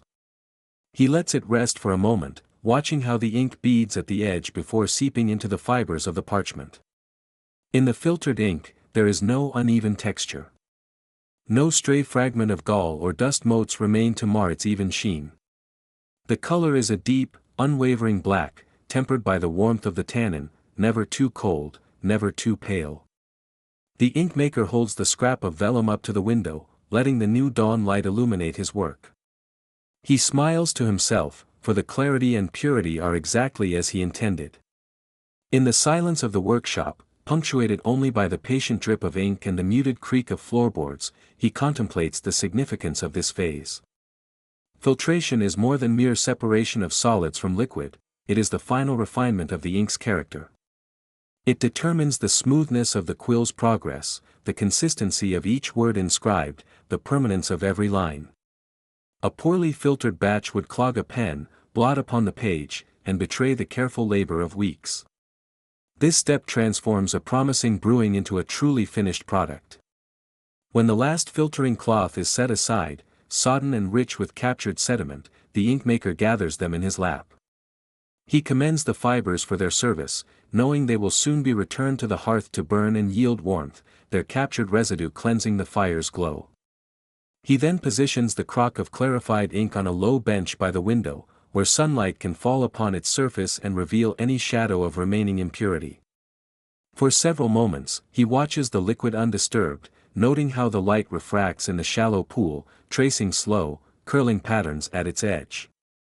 He is aware, even in this quiet hour, that the workshop must soon turn to the next task, the blending of gum arabic to impart flow and permanence. But before that, in this gentle hour of filtration, he allows himself a moment of pure contentment. The ink, now free from all extraneous matter, holds in its depths the labor of oak and flame, the soft hiss of steam, the alchemical turn of rust-green vitriol. It stands ready to accept the binding resin that will render it smooth, resilient, and timeless. Gently, the inkmaker sets down his feather quill and closes his eyes for an instant. He can almost hear the pages that will one day be inscribed with this very ink, the letters of scholars, the ledgers of merchants, the verse of poets. He breathes in the mingled scents of parchment, cloth, and iron. Then, with renewed purpose, he rises and moves toward the shelves where the gum arabic awaits, his mind already threading forward to the soft dissolution of resin in warm water. Thus ends the fine filtration, a patient exhalation of clarity before the final binding. And as the new day brightens the windows of the workshop, the inkmaker prepares to welcome the next chapter, confident that the ink he has refined will flow smoothly into history. Morning light, filtered through narrow mullioned windows, played softly across the worktable, illuminating the still dark pools of ink in their earthenware basins. After the patient labor of tannin extraction, vitriol infusion, and fine filtration, the inkmaker now turned his attention to a simpler yet no less critical component, gum arabic. This natural resin, gathered from acacia trees in distant lands, would lend the ink its body, cohesion, and fluid elegance. Without it, the brew might bleed unpredictably, run thin upon parchment, or lack that subtle sheen prized by scribes and scholars. The inkmaker took a moment to breathe deeply of the scented air, hints of charred oak from the hearth, faint traces of resin, and the lingering sweetness of tannin, and allowed himself a brief reflection on the wisdom of patient craftsmanship. He reached for a small, palm-sized box made of polished walnut. Its lid bore delicate carvings of acacia branches, a modest tribute to the gum's arboreal origins. Inside, a handful of jagged, amber-tinged lumps rested in a fine bed of spun cotton. Each piece gleamed dully, like the hardened sap of ancient trees. The inkmaker selected 2 fragments, each one roughly the size of a quail's egg. He weighed them on the brass scale he had used throughout the morning, balancing them against a set of polished iron weights. The values gleamed, 20 drams of resin in all, would ensure a smooth, lustrous finish. With a soft clink, the scale came gently into balance, and he nodded in quiet satisfaction. Next, he retrieved a slender glass flask of lukewarm spring water. It had been gently heated over a low fire until it hovered just above a graceful steam curl, no hotter than the temperature of a contented bath. Placing the eggshell-white fragments of gum arabic into the water, he stirred with a fine silver rod. At first, only small swirls of opacity clouded the liquid, but as the resin softened, the water adopted a pale, opalescent glow. The inkmaker worked patiently, stirring in slow, deliberate circles, each stroke coaxing the gum to yield. In the hush of the workshop, the only sounds were the soft shush of liquid against glass and the faint crackle of embers in the hearth. Over the course of an hour, the gum arabic dissolved entirely, transforming the water into a viscous, honey-thin syrup. The inkmaker observed how the liquid caught the lamplight and curved around the rod like molten pearl. He dipped a fingertip into the mixture and dabbed a tiny drop onto a slip of parchment. When he lifted his finger, a thin web of threads formed between skin and paper, betraying the gum's sticky resilience. Smiling, he knew the binder was ready. Carefully, he decanted the gum solution through a fine piece of silk cloth stretched over a small funnel, removing any undissolved fragments that might mar the ink's clarity. Now came the moment of union. The inkmaker carried the resinous solution to the low wooden table where the dark heart of the ink awaited. Four shallow bowls held the filtered liquid, each one dark as raven's wing. He ladled the gum arabic into one bowl first, pouring the syrup in a steady, unbroken ribbon. The black and amber intermingled hesitantly at first, then merged at last into a single, molten shade. He resumed stirring, this time using a long, polished spoon carved from boxwood. With each measured stroke, the inky depths brightened slightly, taking on a subtle gloss. The movement of spoon against porcelain was soft but persistent, a gentle excavation of resistance until all parts moved as one. The inkmaker paused to observe the fusion. In the past, he had witnessed inks that refused to settle, that clotted into lumps or pooled unevenly upon parchment. He thought of those failures with a scholarly dissection of error, too much binder, or too little, gum arabic of impure grade, water that had been overheated, leaching harsh tannins. But today, the mixture held the promise of harmony, fluid enough to flow in the narrow slit of a quill, yet viscous enough to leave strong, even lines upon a page. He felt the subtle pull of the liquid's surface tension as it clung to the spoon, then released in a ribbon of ink that glided back into the bowl without splatter. After filling each of the remaining bowls, he wiped his hands on a soft linen cloth and set the implements aside. He leaned closer to the ink, inhaling the faint aromatic interplay of oak, iron, and resin. It struck him how each ingredient told the story of a landscape: gnarled oak trees lining a quiet English copse, iron-rich earth dug from a hillside near the old mill, sticky gum carried across the sea from sun-baked savannas. All these elements met here, in this modest workshop, to serve the written word. The inkmaker felt a swell of gratitude for the unseen hands and far-flung journeys that brought each crystal, each fragment, each droplet to his hearth. To test the ink's character, he pricked a goose quill to life and dipped its sharpened nib into the dark basin. With a practiced flick, he inscribed a flowing arc upon a sheet of vellum. The line emerged deep and unbroken, neither splotching nor skipping. He wrote his own name in small, precise letters, an act both of self-affirmation and of scholarship, for the perfect stroke is an index of technique and of temperament. The letters glistened momentarily before settling into a matte finish, ready to bear the weight of time. Satisfied, the inkmaker set aside the quill and fetched a slender parchment tag. Taking a quill pen, he recorded the date, the proportions of gum arabic to ink, and a simple notation on viscosity. He tied the tag around the neck of a stout glass jar and sealed it with a bit of wax, preserving the knowledge of this particular batch for the weeks and months to come. As he worked, the workshop warmed in the midday sun, and a faint breeze stirred the curtains by the window, carrying in the distant murmur of village life. Before stepping away, he returned once more to the bowls, skirting the edge of each with the tip of a slender stick. He noted how the surface tension allowed for a gentle drag when lifted, and how the liquid fell back with a soft, satisfying gleam. He whispered to himself a habitual blessing of thanks, to the patient oak, to the hidden veins of iron, to the ancient acacias. Then, with calm deliberation, he covered each bowl with a clean piece of cloth, tucking the edges neatly to keep out dust. The addition of gum arabic was neither the flashiest nor the most dramatic step in the making of ink, yet it was among the most transformative. It was here, in this quiet alchemy of resin and pigment, that the ink acquired its soul, the reliability to bear fine scripts, the resilience to weather time, the subtle richness that distinguishes mere black from true, enduring ink. As the inkmaker turned from the table, his hands finally free of stains, he felt a gentle satisfaction settling upon his chest, the knowledge that today's labor would soon take wing in letters, treatises, ledgers, and sonnets. Thus concluded the 10th chapter of his gentle art. Beyond the window, afternoon drew on, and the next steps, resting, maturation, and quill preparation, lay on the horizon. But for now, in the calm hush of the workshop, the ink glimmered in its bowls, poised at last to join pen and parchment in the slow, eloquent dance of history.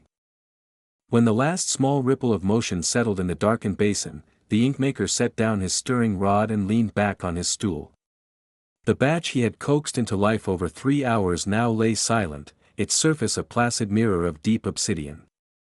In the low light of the workshop, where oil lamps still flickered with warm, wavering tongues, he permitted himself a moment of quiet reflection.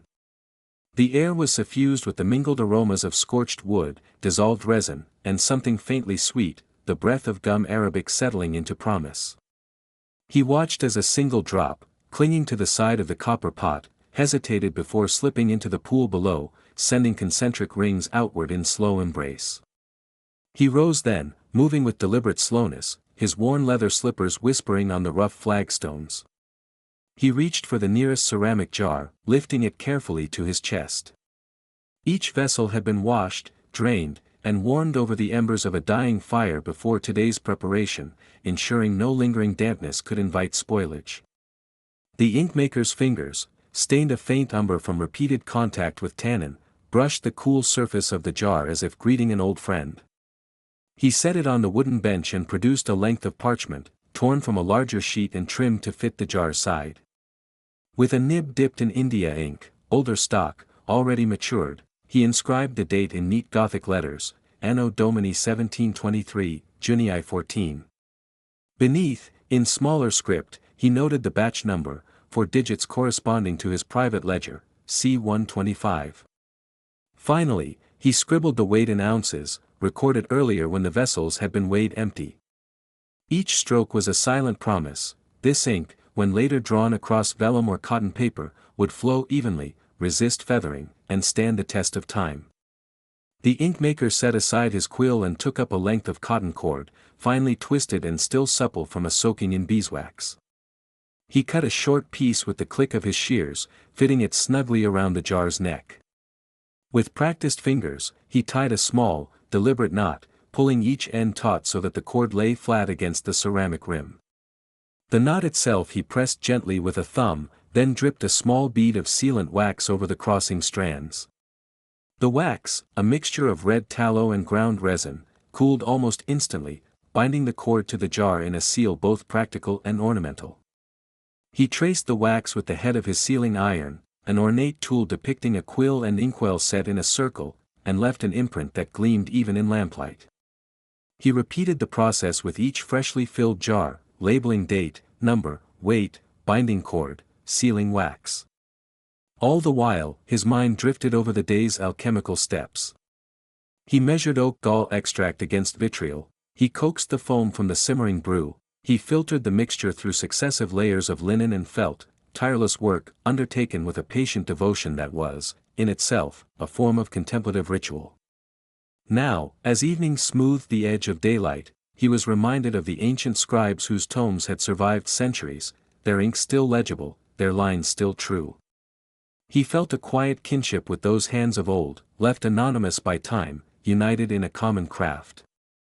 With jars sealed and labeled, the inkmaker turned to the shelving unit that dominated the far wall. Built of oak and reinforced with wrought iron brackets, each of its 12 shelves was designed to hold ink in repose, away from direct light and sudden changes of temperature. He reached for a dust cloth, a scrap of linen, and wiped down the topmost ledge before sliding the first jar into place. It settled soundlessly, the cords not brushing against the wood in a gentle sigh. He straightened it so that the label faced outward, aligned with the edge of the shelf, then assessed its position with a quiet eye. Beneath it, he arranged the second jar, its bulk not quite identical to the first but close enough to maintain the visual order. The inkmaker worked deliberately down the row, jar after jar, each slot receiving a vessel until the shelf was half full. For the remaining spaces, he left only the shadow of expectation, empty, but waiting. Later, when he returned to this shelf in days or weeks, the jars would have aged slightly, the tannins mellowed, the iron pigment matrix more harmonious. He often found that ink left to rest in this manner deepened in tone, acquired a richer body, and shed any harshness that the fresh brew might have borne. As he completed the second shelf, the inkmaker paused again, placing a hand atop each jar in turn. Beneath his palm, he felt the subtle warmth that remained from the day's process. It was as though, in some alchemical sense, the jars still breathed, retaining echoes of heat and motion. And he, too, breathed with them, attuned to the slow cadence of rest and maturation that must follow each stirring of elements. He reflected on how centuries of scribes and writers would depend upon these jars, the clerks drafting ledgers, the scholars penning treatises, the poets inscribing verses of longing and love. In each of those colloquies, something of his labor would endure. When at last every jar had found its place, balanced, labeled, sealed, and shelved, the inkmaker withdrew to the center of the room. He extinguished the final blue flame of the wax-melting hearth, then crossed to the window to peer out into the hushed street. Lanterns in the lane below glowed like distant stars. A gentle breeze rustled the leaves of the street trees, carrying hints of hyacinth and damp earth. The workshop, now free of clutter, seemed almost a sacred space, vessels standing in silent vigil, tools put to rest, surfaces polished to the deep luster of well-seasoned wood. He retrieved his leather satchel from the bench and slung it over his shoulder. Inside were his quill knife, a small bone folder, and a stub of chalk for marking misaligned shelves. They, too, would rest until dawn. The lamps flickered once more as he made his way to the door. With a soft click, he locked the iron bolt, pressed his seal into the latch, leaving the wax warm with fresh imprint, and turned the key, which he slipped into a belt pouch at his waist. Outside, the night air was cool against his cheeks. He paused beneath the simple wooden sign that bore the image of an inkwell and the words, "Samuel Carver, Inkmaker." In the stillness, he closed his eyes and breathed deeply, recalling the hiss of simmering liquid, the swirl of dark pigment, the gentle descent of droplets into the waiting jars. He felt a profound contentment, as though within each sealed container lay a small fragment of alchemy and artistry, waiting to be released by pen and parchment. With a final nod to the silent workshop, he turned toward home, footsteps echoing against the cobbles. In the depths of the street lamp's glow, he carried the stillness of his craft with him. Behind the closed door, his jars would rest and mature, cradling, in their quiet way, the promise of tomorrow's written word. The high sun filtered through the small window panes of the workshop, casting pale rectangles of light across the worn plank floor and the long workbench along the north wall. It was midday, the hours when the autumn breeze drifting in from the open shutter carried the faint scent of falling leaves and distant hearth fires. Behind the sealed jars of ink, each labeled and waxed with its date and batch number, the inkmaker allowed himself a brief pause. The tannin brew, now cool and dormant, waited patiently in its glass vessels while he turned his attention to another indispensable art, the crafting of quills. He rose from the low stool and stretched, the soft thump of leather-bound ledger striking wood marking the end of one task and the beginning of the next. On a smooth wooden shelf above the workbench lay the carefully stored goose feathers, long, stiff flight quills culled from the birds of the previous season, their barbs neatly plucked away to leave only the smooth, ivory shafts. He selected a handful and carried them back to his bench, his fingers tracing the subtle ridges along each shaft as if greeting old friends. First, he arranged the quills on a shallow wooden tray, each placed just so, parallel in neat rows. The shafts varied in thickness, some stout and boldly curved for broad strokes, others slender for fine script. He lifted one and examined the tip with a practiced eye. The feather, originally the wing plume of a plump domestic goose, had been cleansed and cured in warm, salted water some weeks before, its inner pith carefully removed to leave a hollow channel through which ink might flow. Yet curing was only half the work, shaping and sharpening must be done anew for every batch of writing implements. With deliberate care, he reached for the small penknife, its handle of dark walnut smoothed by years of use. He placed the blade's edge at the end of the quill, just above the natural curve where the hollow shaft ended. Holding the quill in his left hand, he guided the blade in a gentle, diagonal cut, splitting the tip open. There was a soft, fibrous give as the knife cleaved the dried keratin. The split must be neither too long nor too short. Too long, and the nib would be brittle; too short, and the ink would refuse to flow evenly. He gauged the split against the length of his thumb's first segment, then paused. Next came the shaping of the nib.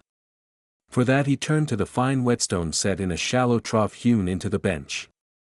The stone's surface was worn smooth, its particles slightly dampened each morning to yield a yielding yet consistent texture for shaping. He rubbed the quill's split tip across the stone, narrowing the prongs until they met in a delicate point.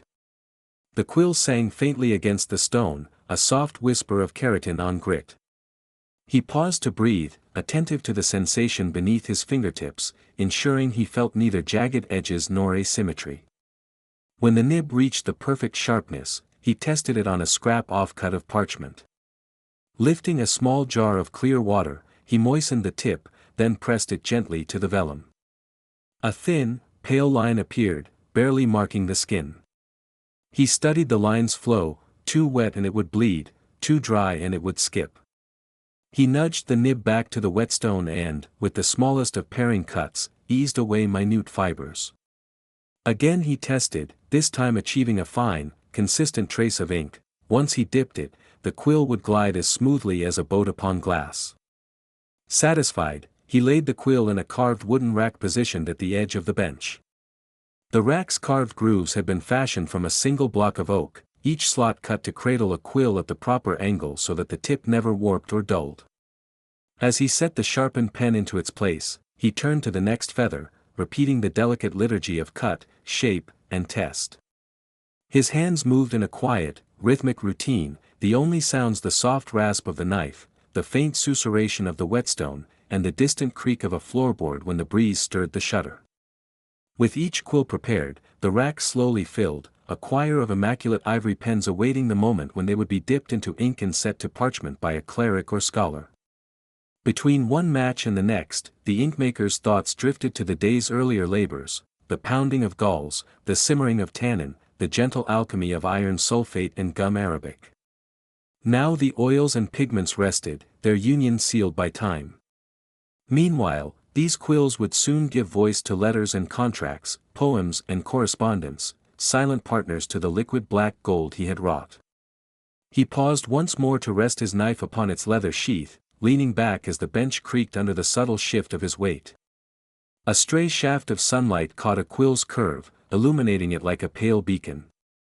The light reminded him how, in another hour, he would take these pens and dip them into the amber-black ink vessels on the nearby shelf. But not yet. First the final touches. One by one he inspected each nib under the window's light. He shaded his eyes to see the slender slit at the tip, ensuring it was symmetrical. A single millimeter's misalignment could cause blotting or an erratic spit of ink.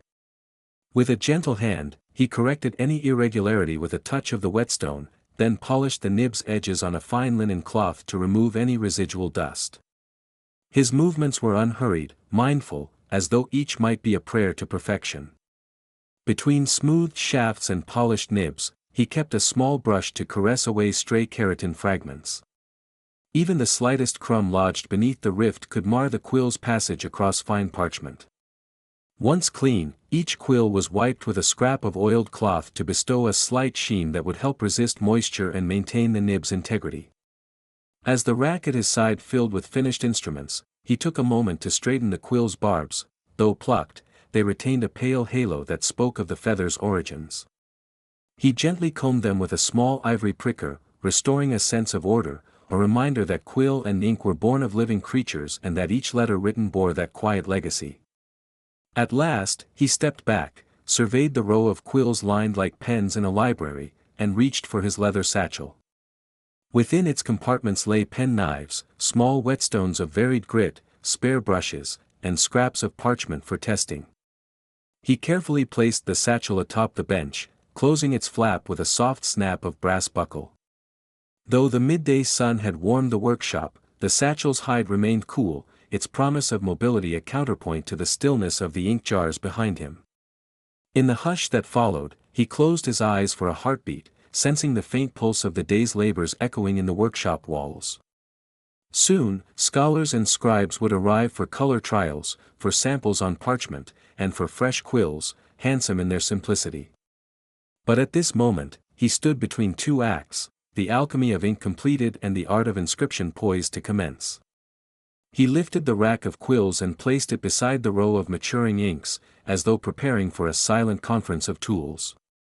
There, they would wait together, ink and quill, each reliant on the other.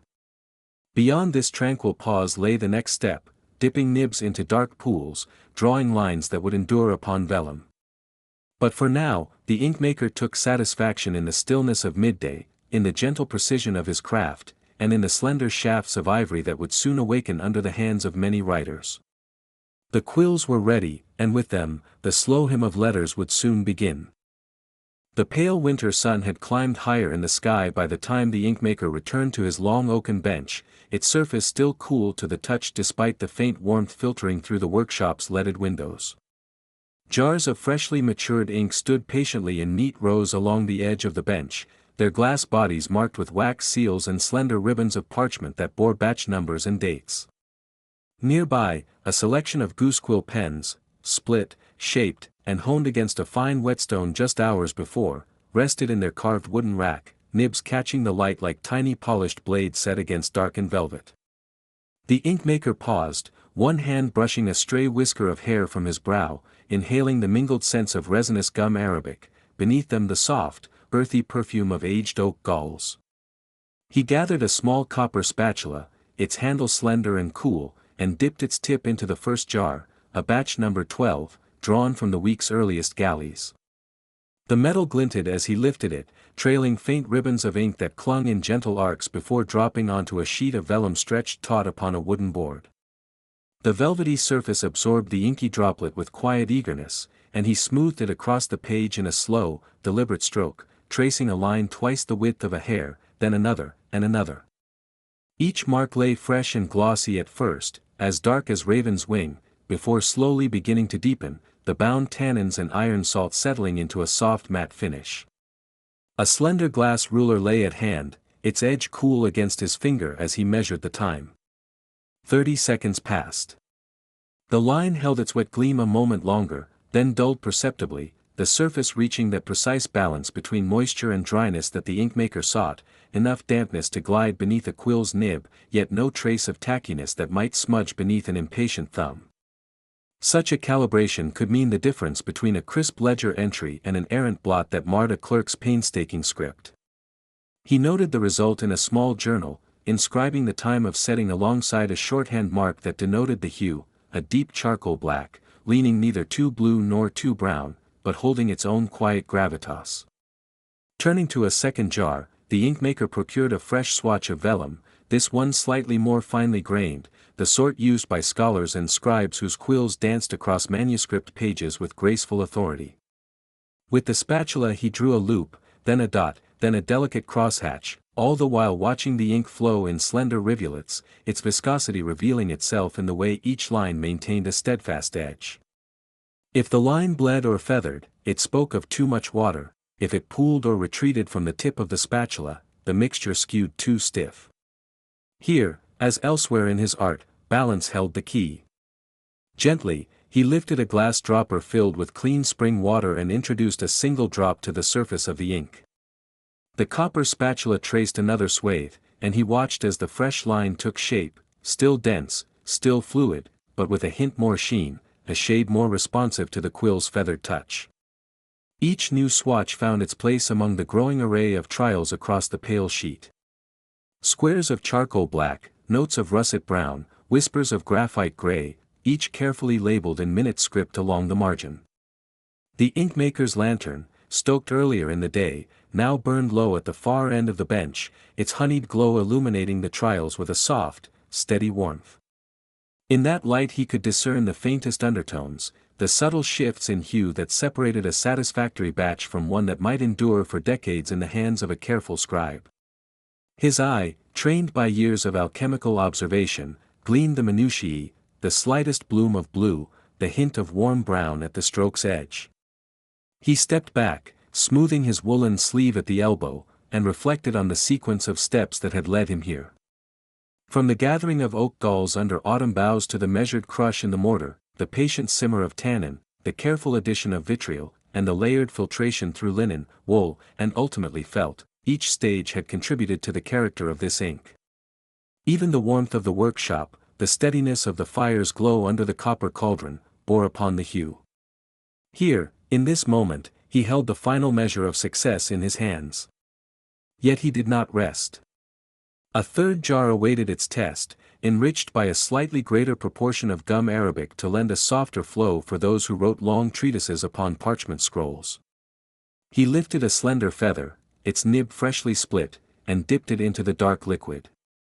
For a moment he allowed the quill to drink deeply, then drew slow, curling loops across a separate fragment of vellum. Beneath the nib's pressure the ink spread with a gentle softness, coalescing into edges barely held. The lines glided outward, capturing a warmth in their center as though the very fibers of the parchment had embraced the pigment. He noted this too, and all the while his mind began to trace ahead toward the deliveries of the coming week, letters to be penned in stately chambers, account books to be filled by fastidious clerks, illuminated margins awaiting their inky contours. A gentle scratch emanated from the workshop door as the apprentice poked her head through. A basket of fresh parchment lay at her feet, and in her hand she carried a small vial of rosewater, intended for the inkmaker's lunch, but he raised a hand gently, dismissing her for a moment. He summoned her back only after noting the final observations, instructing her to prepare a tray with each of the same samples for tomorrow's visit from the local barrister, whose keen eye demanded the most exacting standards. She nodded, the gathering light catching her dark hair, and withdrew as silently as she had come. Alone again, the inkmaker gathered the vellum trials, rolling them with cautious care and slipping each into a separate parchment tube for safekeeping. He labeled each tube with the precise batch number, the date, and a single word, dry time, hue depth, viscosity. This archive of small proofs would serve as both testament and guide for the months ahead. Even as the final edge of daylight slipped away, he lingered, hands folded behind his back, surveying rows of jars and pen tubes in the night-lit hush. Beyond the window, a solitary lantern marked the scholar's house across the alley, and the distant toll of church bells spoke of approaching evening vespers. In that silence, beneath the vault of the workshop rafters, the inkmaker smelled the faintest trace of resin in spring water, felt the weight of the day's careful measures in his bones. He allowed himself a moment's quiet pride, knowing that each line tested, each drop balanced, each hue recorded would find its way into letters of condolence and verse of celebration, ledgers of commerce and treatises of science. The gentle art of inking, practiced here through years of ritual and reflection, would continue its subtle alchemy in the hands of those who wrote by candlelight and pen. Only when the lantern guttered low, its wick blackened and its oil all but spent, did he extinguish the flame. He placed the spatula back upon its peg, closed the jars, and tucked the parchment tubes into a small wooden chest. Then, with slow deliberation, he drew his cloak about him, fastening it with a single brass clasp. One last glance at the bench, now empty save for the ghost of ink trials, and he stepped into the corridor's deep shadow. The inkwheel's wheelhouse lay ahead, awaiting his return on the morrow. But for this night, the color testing and calibration had come to rest, and he departed into the quiet streets, footsteps muffled upon the cold paving stones, ready to carry the certainty of balanced ink into the waking world beyond. The afternoon sun lay low and golden upon the tiled roof of the inkmaker's workshop as he paused in his labors to survey the small stack of freshly sealed jars before him. Each vessel was swathed in coarse paper, its shape outlined by brown twine bound in neat, deliberate knots. For a moment, he lifted his chin-pipe to his lips and inhaled the faint sweetness of newly pressed birch tar mixed with the lingering tannin vapors. Outside the single narrow window, the birds flitted about the eaves, their silhouettes dark against the milky ledger lines of the sky. With quiet reverence, he bent to his workbench and, flicking aside the worn leather bib that had served him through countless batches, carefully wrapped the first jar. The paper crackled softly under his calloused fingers. He smoothed its surface, ensuring the inky core rested at its center, then wrapped a loop of hemp twine around the circumference, pulling taut until the bundle felt secure and balanced in the palm of his hand. Half a dozen more bottles awaited this same treatment, some stout and squat with broad shoulders to hold the rich black batches destined for a wealthy merchant's clerks, others slender, cylindrical, and fitted for the itinerant scholar who prized smooth flow above all. He set them tenderly into a narrow wooden crate, the dividers inside cut to cradle each jar as though in a gentle hand. Then he paused, stepping back to admire the ordered symmetry, the soft brown crates, the pale bands of paper, the dark knots of twine like seals of promise. Perhaps a dozen filled containers waited, all mapped in his account book by their batch number and intended recipient. Today's journey would take him beyond the familiar cloister of his workshop to the bustling lanes and courtyards of the old town. Securing the crate lid with a rusted iron latch, the inkmaker lifted it with both hands and stepped from the dim coolness of the workshop into the warmth of the afternoon. The heavy oak door creaked closed behind him, sealing out the soft echo of the mortar room and copper cauldron. Outside, the street was alive with motion, a vendor's wagon rattled past, laden with earthenware pots, a ragged page boy scurried between doorways, voices drifted up from open windows where seamstresses bent over half-finished gowns. The air smelled of fresh bread, coal smoke, and the faint tang of metalwork from the nearby smithy. He tilted his chin-pipe aside, gathering the crate against his side, and set off along the uneven cobbles. Each stone was polished smooth by centuries of footfalls, but here and there the cartwheel had gouged narrow grooves. Under his boots, the stones rang like bells, a measured accompaniment to his steady pace. In his free hand he held a small slip of parchment bearing the names and addresses of his patrons. The first two destinations lay within a half-hour's walk, a collection of lawyers' offices around the corner of Ivy Lane, and a schoolmaster's house near the chapel. Turning the corner at the market fountain, he paused a moment in the shade of a flowering cherry. The pink petals, drifting like confetti in the breeze, drew his gaze upward. He drew in a long breath, letting the small sweetness fill his chest, then moved on. The street narrowed here, framed by timbered houses whose overhanging eaves almost met across the way. Laundry hung from lines above, white curdling in the sunlight. His eyes followed the wash, remembering the last time he had delivered to the tailor next door, whose mismatched socks fluttered like errant ghosts among the linens. Ahead, a lawyer's clerk stood at his open doorway, a quill tucked behind one ear and a ledger in hand. At sight of the inkmaker he inclined his head with a respectful bow. The inkmaker set down the crate and unlatched it, drawing forth two bottles, one marked in his flowery script as Batch 134, Standard Black, the other as Batch 134, Extra Flow. He handed them, one at a time, across the threshold. The clerk inspected each with detached precision, turning them gently so that the afternoon light glinted along their curves. "Thank you," he said at last, ink spots still drying upon his forefinger. "These will replenish my master's supply until the end of the term." "May they flow smoothly," the inkmaker replied, inclining his own head. "Should the viscosity seem wanting, a mere dash of warm water will suffice." A soft smile flickered across the clerk's lips before he closed the door with an appreciative nod. The inkmaker replaced the crate upon his shoulder and moved on, the afternoon sun painting long stripes of light across the weathered stone. His next stop took him through a narrow alley known as Weaver's Passage. Here the dark walls pressed close, and the air tasted of wool dye and salted leather. Dampness pooled in the rut below, and if one listened closely, one could hear the drip-drip of moisture from gutters above. The inkmaker set the crate upon a doorstep and rapped softly with his knuckle. A moment later the door swung open to reveal the schoolmaster, a tall, austere man whose spectacles hung from his collar by a slender chain. "Master Walcott," the inkmaker greeted, bowing his head. The schoolmaster stepped back to admit him. The floor inside was strewn with rolled parchments, and a battered lectern stood beside a shelf of dog-eared treatises. On a small desk lay a half-finished exercise book. The inkmaker lifted a jar, batch 135 in deep brown, and passed it over. The schoolmaster touched it reverently, sniffing at the rim before speaking.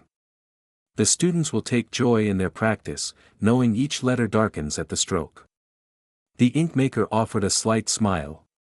"Their hands will grow steadier with each line," he said. "And the ink will remain true to their writing for many seasons." He bowed in farewell and retraced his steps into the afternoon light, now gilded by the promise of evening. With each measured step, he felt the slight fatigue in his shoulders from the weight of the jars, but his heart was buoyed by the simple courtesy shown him. The merchants, the scribes, the traders, all extended common bows of acknowledgment, as natural as the changing of tides. His final delivery lay at the edge of the busy square, where a small herbalist's stall stood beneath an arched veranda. There, the apothecary often used a special brownish ink to label potions and tinctures. The inkmaker paused at the stall's threshold. The air within smelled of dried rosemary and mustard seeds.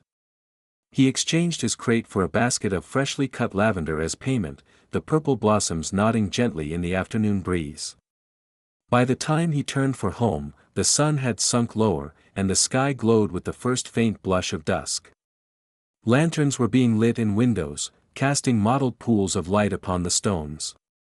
He made his way back through the same winding alleys, this time burdened only by the warm sweetness of lavender tucked under his arm. Arriving once more at the solid oak door of his workshop, he set down the empty crate and pressed his palm against its weathered surface. The day's deliveries were complete. Ahead lay the evening tasks of inventory and reflection, but for a moment he let the lingering sensations of the street, cobblestone rhythms, courteous bows, the mingling odors of parchment and spices, remain with him. Then he crossed the threshold and was once again embraced by the familiar hush of his own sanctuary, ready to prepare for the morrow's gentle art. The late afternoon light outside had faded to a muted glow when the inkmaker returned to his workshop. He closed the narrow door behind him with a measured thud, the simple sound carrying through the quiet interior as he removed his leather satchel and hung his cloak upon the peg by the wall. A single oil lamp, its brass reservoir polished to a soft sheen, awaited his touch. He struck flint against steel, and a blue flame curved into life, illuminating the room with a warm, steady radiance. Motes of dust drifted through the amber light, dancing above the bench where rows of inkwell-filled jars stood patiently on a shelf. The oak beam overhead creaked gently as the evening breeze found a sliver of opening in the shutter. Everywhere, the scent of dried gum arabic, faint iron, and the lingering sweetness of spent oak galls hung in the air, a perfume born of months of careful alchemy. With deliberate care, he lifted a heavy leather-bound account book from a low cabinet. Its cover was supple with age, the grain impressed by a long history of handling and the occasional splash of ink. As he opened it, the pages, made of fine vellum, exhaled a soft hiss, like exhumed memory.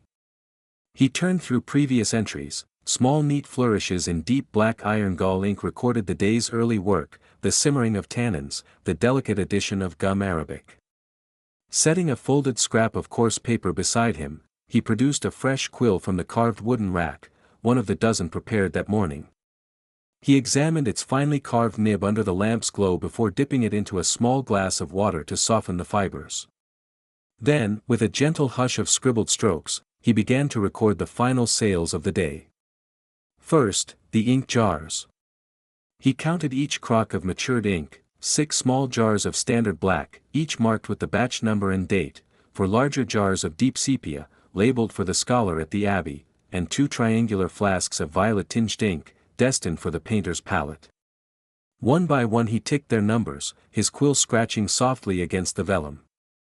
Between entries, he paused, pressing the tip to a small scrap of blotting paper to absorb excess moisture, ensuring each line remained crisp. Next, he turned to the quills. He counted those that had left the rack, 25 slender goose feathers sharpened for fine line work, left 30 for everyday correspondence, and noted how many remaining needed attention by tomorrow's dawn. His fingers traced the carved grooves of each nib as he went, feeling for irregularities, a slight burr here, a nick there. He made a small mark beside any quill requiring a final sharpening or a test before use. Coins followed. He emptied a small velvet pouch onto the table, copper pennies glinted faintly alongside a handful of silver shillings. He separated them into neat columns, the faint clink of metal against wood underscored by his steady breathing. Under the lamp, he hefted each coin between thumb and forefinger to confirm its weight. Then he inscribed totals in the ledger, 15 copper, 8 silver, and a solitary gold guinea reserved for monthly rent. The numbers balanced exactly with his sales records, a silent testament to a day without error. As he recorded these sums, his quill paused mid-stroke. Across the workshop, the copper cauldron used earlier for simmering tannins lay cold and empty, its handle still warm. He recalled how he had skimmed foam from the surface, revealing a honey-amber liquid that, once treated with vitriol, had deepened to pitch. The recollection of that subtle transformation brought a soft smile. He dipped his quill again, etching a note beside the financial entries, batch 47, color rich, drying swift. He closed the current ledger and opened a second. This one contained his inventory of raw materials, sacks of oak galls, denominations of vitriol crystals, portions of gum arabic, lengths of linen cloth, and beeswax for sealing. The stack of 3 burlap sacks in the corner, gathering a thin patina of workshop dust, awaited measurement and recording. With careful calibration, he slid a sack onto the brass pan balance, adjusted copper weights on the opposite pan, and logged the remaining 50 pounds of oak galls. On a small slip of parchment he made a running note, oak galls, replenish in 10 days if daily consumption remains constant. Beneath it, he wrote, vitriol, stock sufficient. Gum arabic, reorder with next delivery of dies. Each stroke felt like a gentle breath of continuity, linking decisions past with tasks yet to come. Occasionally, the quill paused as air bubbles rose through its hollow stem, and he would wipe the nib delicately on the blotter before resuming. After an hour of meticulous ledger keeping, the lamp had begun to gutter, its flame wavering around the wick's blackened tip. The walls, now in half shadow, seemed to lean closer, listening to the soft symphony of pen on parchment. In the silence, he heard the faint echo of quill strokes, the measured creak of his chair, the breath of wind against the window panes. Outside, a carriage may have rolled by, but here, time moved with the thrum of patient diligence. When at last he laid down his quill, the ledgers lay before him, their pages a testament to order imposed upon the day's work. He closed both books, pressing the covers flat with 2 hands, and affixed a strip of waxed cord around each volume. He sealed the cords not with a fingertip of red sealing wax, imprinting his small signet ring into the soft wax so that the final seal gleamed like a dark petal on the leather. Straightening, he surveyed the workshop one final time. The inkwells on the bench glimmered with promise, the quill rack awaited its early morning ritual, and the jars on the shelf stood row upon row as if patiently quiescent.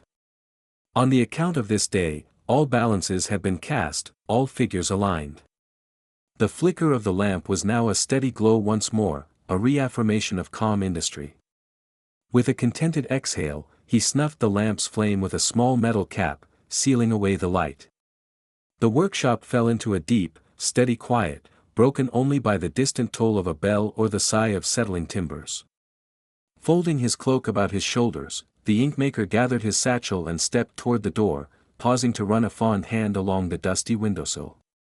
He murmured a soft farewell to the silent tools and half-empty jars, confident that when dawn returned, flint in hand, he would resume this gentle art once again, guided by the clear records he had so carefully maintained.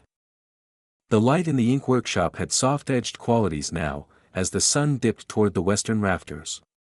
Slanting beams of honeyed hue fell across the long oaken bench, illuminating fine motes of dust dancing in the heat of the last glowing coals. It was the hour when busy afternoons slow to a hush, and the inkmaker allowed himself a few moments to look upon his tools with a deliberate calm, inspecting each vessel, each implement, for the faintest signs of fatigue or fracture. Today, his task would be to mend a tiny fissure in a clay pot and to restore the curve of a well-worn wooden pestle, before polishing the copper vessels to their customary soft gleam. He set down a slender quill in its holder and blew gently on the chipped rim of the pottery jar. The crack lay there like a hairline drawn in shadow, a narrow gap that threatened to leak precious ink. Over seasons of heating and cooling, the clay had contracted and expanded until a fine cleft showed along its side. To leave it would be to risk seepage and loss, and so he fetched from a small drawer the raw materials for his simple mending compound, a solid block of yellow gold beeswax and a handful of amber-hued resin, rough-hewn from the pitch pines in the hills beyond the village. By the light of a single oil lamp, he measured a small fragment of resin, fingering its irregular facets, and then pressed a sliver of wax against it. Both were taken to a copper spoon set over a gentle flame. He coaxed the edge of a charcoal ember into a steady glow, careful to watch the wood shavings beneath lest they flare. The spoon warmed slowly. First the resin glistened and softened, then the wax yielded, pooling together in a thick, glossy broadness. The fragrance rose, sweet, resinous, reminding him of damp forest floors and the sun-warmed bark of pine trees. With a little carved wooden spatula, he stirred and coaxed the mixture until it was an even, viscous tincture. Setting aside the lamp's glow, he took the cracked jar and held it upside down, so that gravity guided the melted compound into the fissure. The wax resin sealed the break with a gentle hiss, filling the void and bonding with the clay. He brushed the excess away with a soft rag, then allowed the jar to sit, inverted, on a bed of rice husks so that the seal cooled uniformly. When it had firmed, he gave the surface a final wipe, leaving the pottery whole once more, its scar disguised by a warm, pale stripe of natural sealant. He paused to admire the work. No trace remained of the flaw, only the promise that the vessel could safely cradle ink for many seasons to come. His gaze then fell upon the great mortar and pestle, resting on the corner of the bench. The pestle's wooden shaft bore the smooth, polished wear of countless mornings spent grinding oak gall, yet the curve had grown slightly uneven, one side more flattened, another side rimmed with tiny chips. It would still work, of course, but it was time to restore its balanced form. The inkmaker fetched a small block of fine garnet sand, contained in a folded cloth. He laid the pestle across the coarse cloth and began to sand, drawing it back and forth with measured strokes that filled the workshop with the soft rasp of wood against abrasive grit. He worked slowly, in a rhythm almost akin to a whispered incantation. With each pass, the splintered edges smoothed, the curve regained its gentle arch, and the feel in his hand settled back to its original comfort. He paused to run his palm along the shaft, feeling the grain emerge anew beneath his fingertips, the warmth of the wood suffusing a scent like distant orchards. Between strokes, he descended on his knees to peer closely at the shapely taper, ensuring each section matched the other, so that when pressed into the mortar bowl it would turn true, evenly distributing pressure upon ebony black powder. When the wood had been brought to pure uniformity, the inkmaker wiped it down with a soft cloth dampened in lavender-infused water to raise a slight glow. The grain tightened, the surface gleamed, and the tool once more felt alive to the touch, a companion worthy of its long service. He placed it back in its rack by the window, where stray beams of dying sunlight would celebrate its renewed balance. Finally, he turned to the copper vessels that dotted the shelves and bench, pots of every size, from the small ink cauldron in which he mixed tiny experimental batches, to the larger stewing kettle used for simmering tannin extract. Time and handling had dulled their shining surfaces, each held a patina of smoke and soot, a trace of hands that had shaped the liquid black gold within. Gently, he collected an old linen rag and dipped its corner into a basin of vinegar seasoned with a pinch of salt. The acidic solution required firm rubbing, and so he began polishing, moving the cloth in long, circular strokes that coaxed the tarnish from the copper's rosy skin. A pale steam rose as the metal warmed to his touch, revealing in stages the soft, luminous gleam that lay beneath old ware. He methodically covered every vessel, from base to rim, until the bench's reflection shone back at him, dim but certain. When the vinegar had done its work, he buffed each pot with a second rag, clean, dry, and milled from fine wool, so that the metal glimmered with gentle radiance, catching the light even after it had dipped beyond the horizon. Every motion was deliberate, measured, as though time in the ink workshop could be shaped by the pace of his hands. He felt an abiding satisfaction in these careful ministrations, repairing, renewing, preserving, acts of devotion to the implements that turned humble ingredients into lasting records of thought. The crack was sealed, the pestil's curve was restored, the copper vessels shone once more. In each repaired tool, he read a silent promise of new beginnings. Tomorrow's oak galls would be crushed, tomorrow's tannin brew would darken in the pot.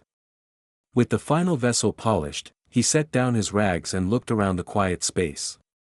The worktable, cleared of tools, bore only the faint outlines where instruments had just been but moments before. A single lamp flickered, its flame small but steadfast, as though keeping vigil. Outside the window, dusk had fallen fully now, the last rays of sunset were exchanged for the glow of distant lanterns in neighboring workshops. The inkmaker drew in a slow breath of the cool evening air drifting through a crack in the door, steeped in the scent of wax, wood, and copper. He wiped his hands on the same cloth that had mended the clay pot, then ran his fingers across its soft weave, recalling every turn of the wrench and every stroke of the rag. This, he thought, was the heart of his days, the quiet interludes of repair and care that ensured each element of his craft would endure. He locked the jar of wax and resin away, capped the sandcloth in its tin, and placed the polishing rags to dry upon a low shelf. The workshop was once again as it had been at dawn, neat, composed, ready for the next cycle of alchemy. At last, he eased back the bolt on the heavy oak door and stood for a moment in silence.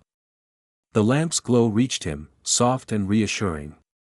In that hush, he allowed himself a small smile, for he knew that in repairing the pots and tools he was preserving more than clay, wood, and metal. He was tending the very spirit of his trade, so that ink would flow smoothly, words would form clearly, and the record of human thought would continue its slow, measured course. Then, with a final nod to the silent vessels standing at attention, he stepped out into the cool of evening, the door closing gently behind him until tomorrow's light would find him here again. The light in the workshop has softened to a muted amber, slipping slowly from window to lamp, as though time itself is untying the bonds of day and letting evening drift in. The inkmaker stands before his long oaken bench, its surface scattered with the tools of a lifetime's devotion, brass scales, a small hammer, worn at the edges, several glass vials filled with last season's reserve, and today's fresh harvest, now settled and silent. With a gentle hand he lifts 3 slender glass tubes, each cradling a dark liquid that catches the last rays of day. He holds them aloft at arm's length, letting the waning natural light pass through the ink to reveal its hidden depths. There is a ritual here, practiced day after day, but never made so ordinary that it loses its quiet fascination. He places the tubes upon a small wooden stand beside the south-facing window, where even the dying light will shine most clearly through their curved walls. The first tube bears the newest batch, born just hours ago from crushed oak galls, simmered in copper, drawn through layers of linen and wool, and enriched by gum arabic until it flows with gentle obedience. Beside it, a second tube holds ink 10 days aged, its hue richer, its opacity deeper, as if time itself has poured concentrated night into its glass walls. The third tube contains an ink from 6 months past, now fully matured, a silent testament to the slow alchemy of patient rest. The inkmaker inclines his head as he observes each in turn. He notes how the freshly made ink glows with a russet undertone when held against the brighter embers of daylight. When viewed against the glow of his oil lamp, its wick trimmed only hours ago, that same tube appears deeply inky, almost black at its periphery. He tilts the mid-aged specimen next, and sees that its color has drifted toward a steady walnut brown, less fiery, more reserved. Finally, the oldest ink almost seems to swallow light, revealing under its polished surface faint, telltale ripples of earlier sediment now fully bound into its mass. Reaching over, the inkmaker retrieves a leather-bound notebook open to a page inscribed weeks before. The edges of its parchment leaves have yellowed, stiffened by time and the occasional whisper of rising damp. Yet on these pages lie the record of every experiment, the precise weight of oak galls, the slight variation in fire's temperature under the cauldron, the measured additions of vitriol, the exact timing of each filtration. He reads, 4th of May. Galls ground coarser than usual, infusion sallow. Add vitriol sparingly, foam heavy. His hand traces the lines, feeling the faint indentations left by his quill, each one a tiny memory pressed into the hide. The soot-black nib of his quill rests in his palm, and he considers the lessons in those old entries. He recalls how, in early spring, the wood of the oak galls held more sap, yielding a sweeter tannin that produced a lighter shade. In midsummer, after relentless heat and summer storms, the galls yielded a darker brew, but one that faintly betrayed a thinness when spread too liberally on parchment.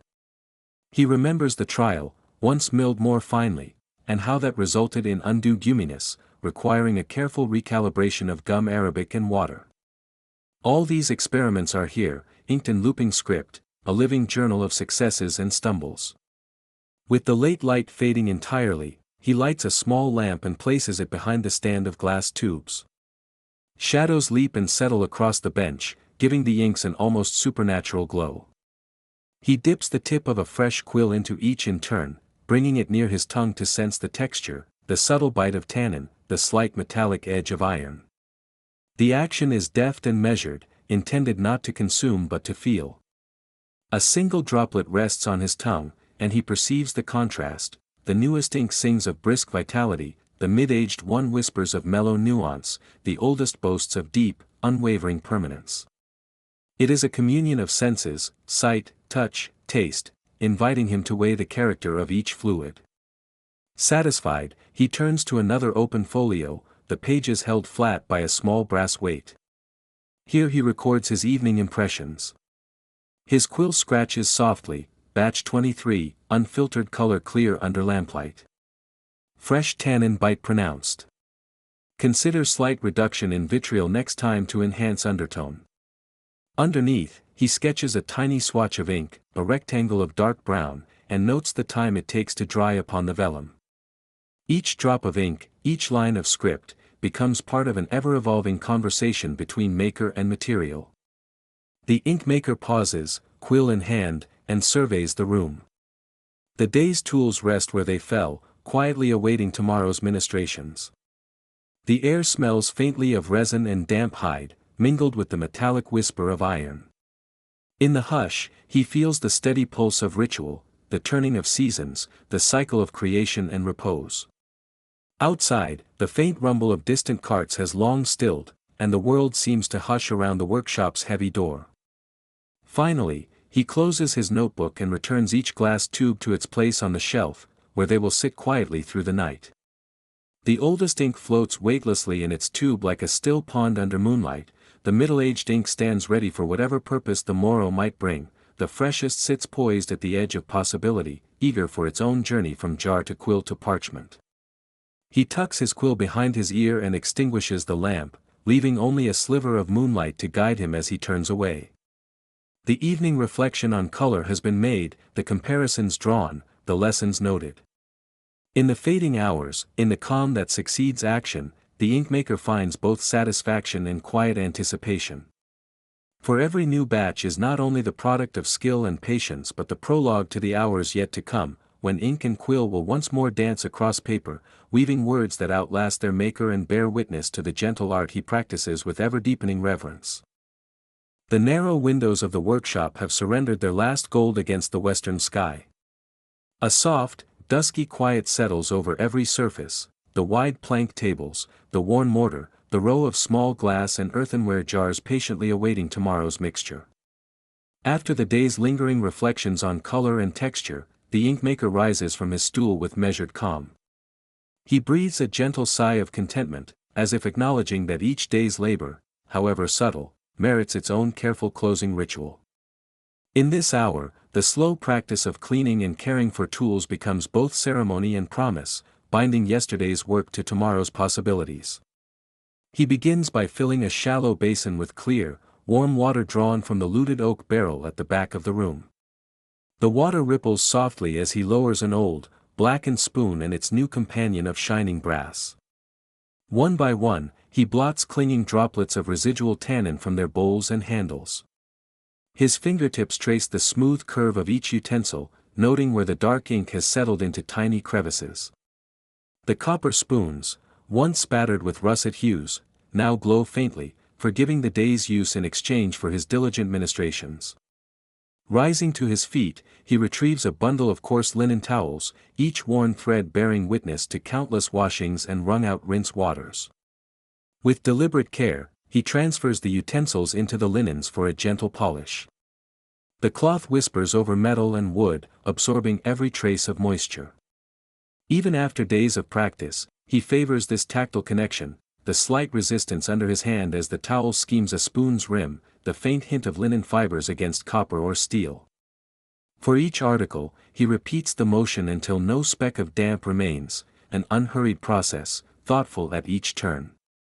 His attention then shifts to the mortar and pestle that have borne the full weight of broken oak galls and the slow press of gum arabic.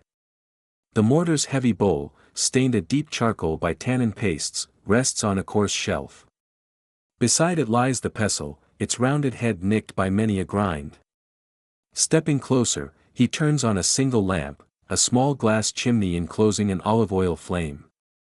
Under its steady glow, he studies their surfaces, the faint sheen of aged stone, the wood grain of the pestle worn smooth in places by friction. He retrieves a stiff bristled brush bound in strips of leather. Dipping it into the warm wash water, he sweeps the bristles across the mortar's interior, coaxing away any last granules of pigment clinging to the stone. He listens to the gentle rasp of brush against stone, noting how slowly the dark film dissolves into the suds. After several passes, he empties the basin, refills it with fresh water, and repeats the wash until the mortar's walls shine with damp clarity. For the pestle, he employs a soft flax cloth to ensure that no coarse fiber dislodges the tender patina of wood. He wipes each contour, mindful not to press too firmly, to preserve the tool's carefully tuned shape. Finally, he props both pieces on a slatted rack above the basin, allowing the remaining droplets to gather and drip away. The mortar looks almost new. The pestle, noble in its weathered smoothness, seems to breathe a faint exhalation of approval. Turning next to the quills and brushes, he takes up a shallow tray lined with absorbent paper. Each goose plume has been dipped and tested this afternoon, but now they must be cleansed and readied for tomorrow's fine strokes. He stands before a narrow cupboard in which runs a low shelf with slit vent slots for air. Their design keeps the delicate tools from warping. He picks up the first quill, now an elegant shaft trimmed of its barbs and fashioned to a keen nib. He plucks a small brush, bristles damp and sympathetic to the texture of a page. With a gentle hand, he daubs the quill in the clean water, watching the ink bead and run off in pale rivulets, leaving the white bone of the shaft pristine. Each stroke is so slight that he seems to move through thick air, buoyed by quiet concentration. Once cleansed, he positions the quill point up into a slender slot carved just wide enough to cradle it. The brush follows, its ferrules snug in a wider notch. He arranges them in alternating ranks, so that no 2 points or bristles touch, respect for spacing reflecting respect for their individual craftsmanship. The final task is the orderly arrangement of implements in their designated cupboards. He slips open the heavy wooden doors and finds each item's appointed place. On the lowest shelf, beneath a shallow ridge, go the mortar, pestle, and spoons. Above, a row of small, labeled drawers accept the brushes, spatulas, and tiny skimmers used earlier in the day. A ledge design just so holds the brass weights, laid side by side like dull stars. Higher still, in plain view, stand the quills, now lined like sentinels, their pale shafts glowing under the last sweep of lamp light. He closes each door with a soft click, pressing his palm against the wood to ensure a snug fit. All is calm. The lamp's wick, trimmed and refilled at the day's start, now dwindles to a blue halo around the wick's tip. He circles the workshop one last time, pausing in corners where stray flakes of paper or a single jade-green shard of vitriol might have been overlooked. He sweeps them away with a dust cloth, mindful that even the tiniest fleck of debris tomorrow could mar a fresh batch. Beneath his gentle hand, the stone floor yields its fragments into the sweeping shallow pile. He stows the broom, then stands quietly in the open doorway between shelves of bottles and boards of tools. A moment of stillness, he listens to the faint tick of the clockwork candle snuffer resting on a metal bracket. Beyond the dusty windows, dusk has fully fallen, and the street lamps flicker into life across the alley. The inkmaker inhales deeply, recalling the smells of resinous gum arabic, the clean scent of copper washed to clarity, the whisper of brush hair drying on linen. His chest rises, then falls, in measured rhythm. At last, he reaches for the small, wrought iron lever beside the door. With one deliberate movement, he tips the snuffer over the lamp. The flame surrenders in a tremor of smoke, leaving the room in gentle darkness. A single barrier of craftsmanship lies between the inkmaker and the night, his tools, now patiently waiting. He springs the latch, closes the door, and locks it with a soft click that seems to echo in the hush. Outside, the lamps sway in the breeze, their light pooling on the cobbles. He pauses for a heartbeat, leaning his shoulder against the cool wood. Although the workshop is sealed, its spirit lingers in every polished surface, every empty hook and drawer, promising that tomorrow, at first light, it will awaken anew. And, as he turns away into the silent street, the inkmaker carries with him the calm satisfaction of careful stewardship. The tools are cleaned, the workbench cleared, and the day's last breath of craft is stilled. Tomorrow's alchemy will begin where this sure routine has left off, in the soft, deliberate care of instruments that transform simple ingredients into ink, and ink into the record of human thought. A hush settled over the inkmaker's workshop, as though the very walls had drawn a quiet breath and bent nearer to listen. The low amber glow of the remaining lamps pooled in circular wells of light upon workbenches lined by rows of earthenware jars. Each container, now brimming with the day's careful alchemy, dark, lustrous ink born of oak galls and vitriol, awaited its final adornment. The inkmaker moved among them with deliberate calm, his footfalls muffled by the thin rug beneath his feet, the soft scrape of his leather slippers a gentle counterpoint to the measured cadence of his motions. At the far end of the room, on a narrow shelf carved centuries before by a town artisan, sat the final batch, a selection of 3 jars destined for distant clients. Their lids bore simple rings of string, looped twice around the vessel's neck to guard against accidental spills. The inkmaker retrieved a small stick of sealing wax from his belt pouch, a cylinder of deep vermilion, threaded through with flecks of crushed resin that gleamed like embers in the lamplight. He placed it carefully on a warmed iron pad, itself an artifact from his father's workshop, and poised a slender taper above to ignite it. The flame caught the wax's end in a quiet sizzle, and a bead of molten color gathered at the tip, hesitating before its descent. He held each jar's string taut between thumb and forefinger, guiding the first drop of wax to the crossing point where the cords overlapped. For a moment, time seemed to slow, the wax glowed like a tiny lantern, spilling into a perfect pool that cinched the twined fibers in a gentle embrace. He withdrew the heated tip, watching as the wax cooled and solidified, sealing the lid with a subtle, resonant click that marked the end of a long day's labor. Recalling the practice passed down through generations of inkmakers, he lifted a small bronze signet from a velvet-lined box. Its face bore the workshop's emblem, a quill entwined with an oak branch, and the date, wrought in careful Roman numerals.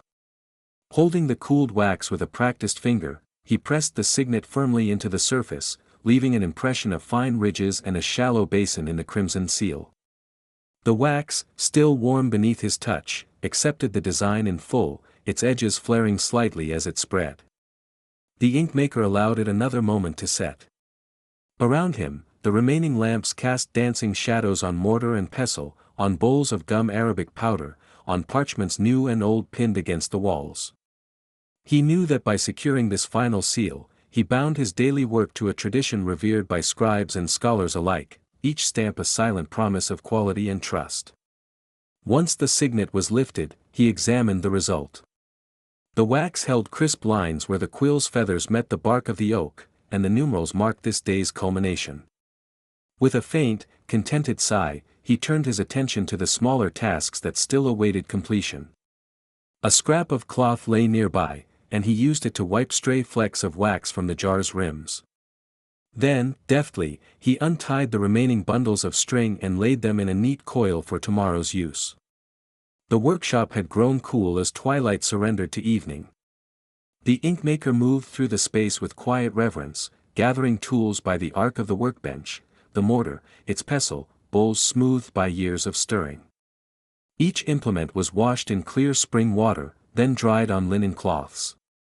The brushes, their bristles soaked from earlier generations of pigment, were hung upon wooden dowels to air dry in the gentle warmth of a dying lamp. Quills were set upright in carved holders, spoons, tongs, and measuring spoons were aligned by size on the lowest shelf, ready for the next dawn's first light. With the tools tucked away, he turned to the oak door, the stout barrier between his private labors and the silent world beyond. The heavy wood smelled faintly of resin and polished copper, a comforting fragrance he knew by heart. He took hold of the iron bolt, its surface darkened by decades of use, and slid it into its socket with a convincing thunk.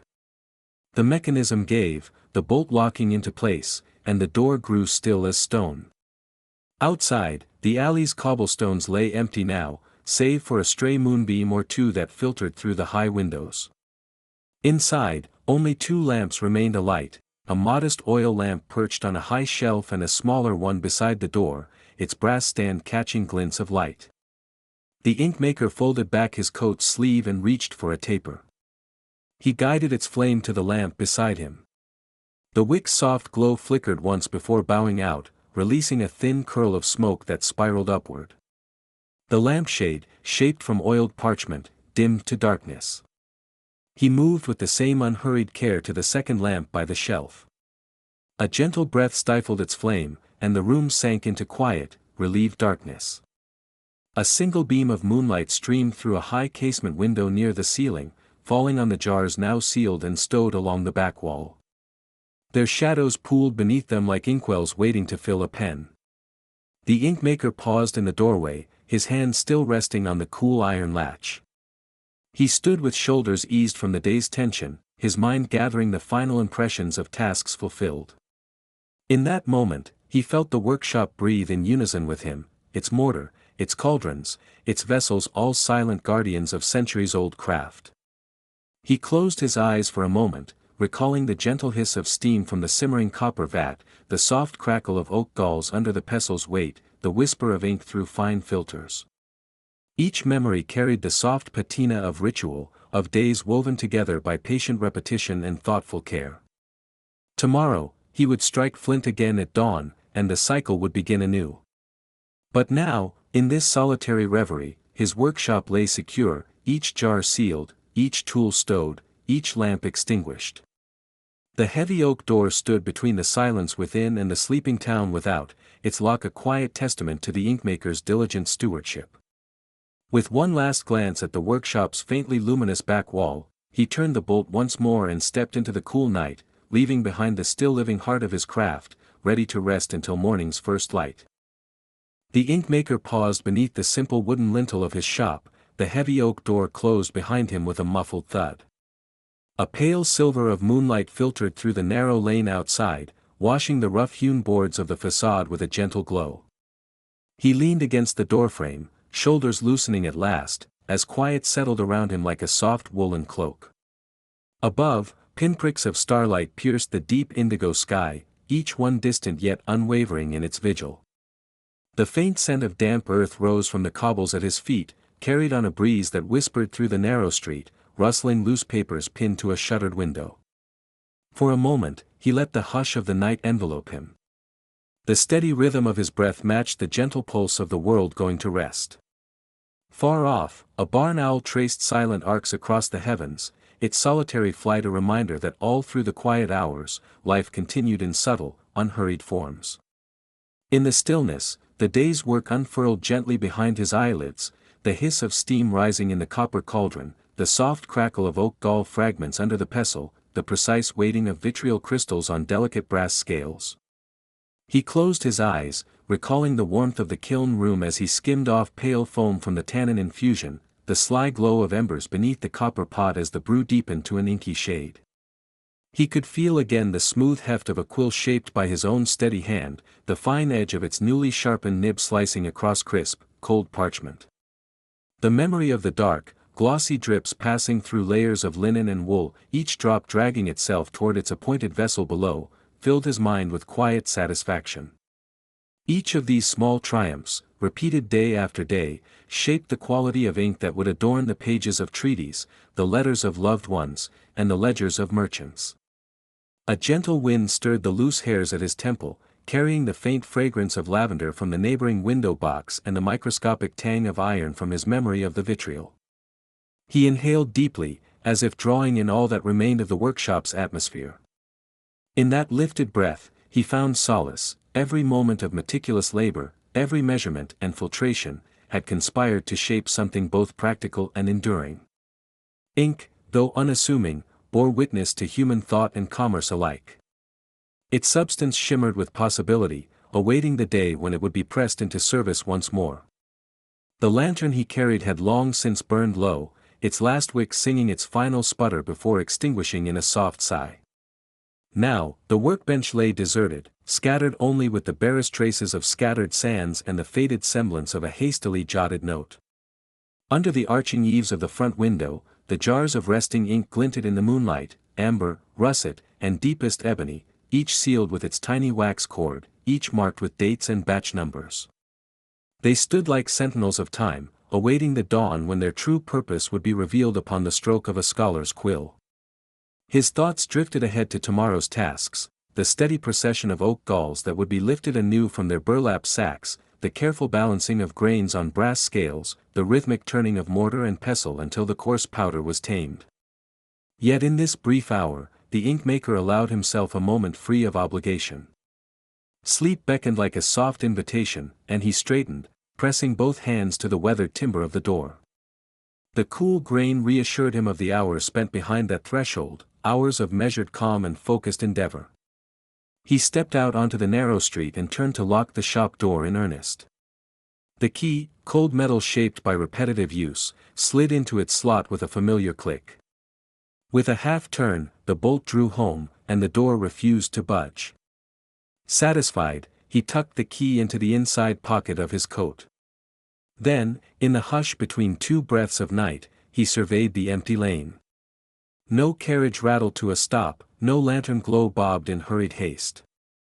Only a stray cat paused to arch its back in his direction, whiskers twitching, before it melted into a shadow beneath a cart laden with inkwells ready for morning dispatch.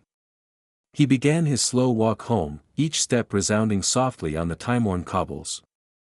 The houses close to his shop gave way after a few paces to more modest dwellings, each front door shut against the darkness, shutters closed tight against the chill. He passed under an ancient elm whose rustling leaves composed a gentle counterpoint to his footfalls. A distant clock tower chimed midnight, or perhaps only the restless hour between night and early morn, its deep tones rolling across rooftops and settling like a soft drumbeat in the chest. As he walked, he reflected on the place of his craft within the wider rhythm of human life. The labor of inkmaking was neither grand nor ostentatious, and yet it formed the invisible artery through which every letter, record, and manuscript flowed. In this unassuming workshop, every splash of varnish, every simmering pot, every ounce of gum arabic dissolved in lukewarm water, contributed to the slow grace of communication. Without these simple vessels of ink, words might drift unformed upon the blank sea of paper, their power diminished without substance to hold them. His home came at last, the quiet clapboard facade of a modest cottage, its single window glowing with a warm, flickering light. A plume of smoke curled from the chimney, testifying to a hearth fire well tended. As he approached, the inkmaker paused to remove his satchel and set it lightly upon the stoop.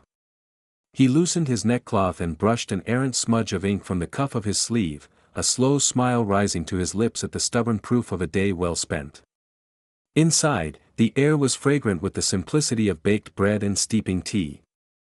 His lantern waited on a small table, its flame low but steady. He poured a measure of strong, honeyed tea into a cup, the liquid golden in the amber glow. With the cup in hand, he settled into his favorite armchair, its upholstery worn but comfortable, and closed his eyes. The world beyond his eyelids was the same workshop he had just left, but here it felt quiet and complete, every element folded gently into the cocoon of memory. There, in the soft hush, he let the weight of the day slip away, piece by attentive piece.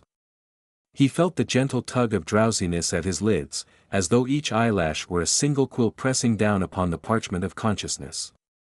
Soon, the hum of the workshop, the dance of steam and tannin, and the patient stillness of the night all merged into a single, tranquil current. The inkmaker drifted toward sleep, cradled by the knowledge that when dawn arrived, he would return once more to the measured art of ink and quill, and the endless, gentle alchemy that lent voice to words.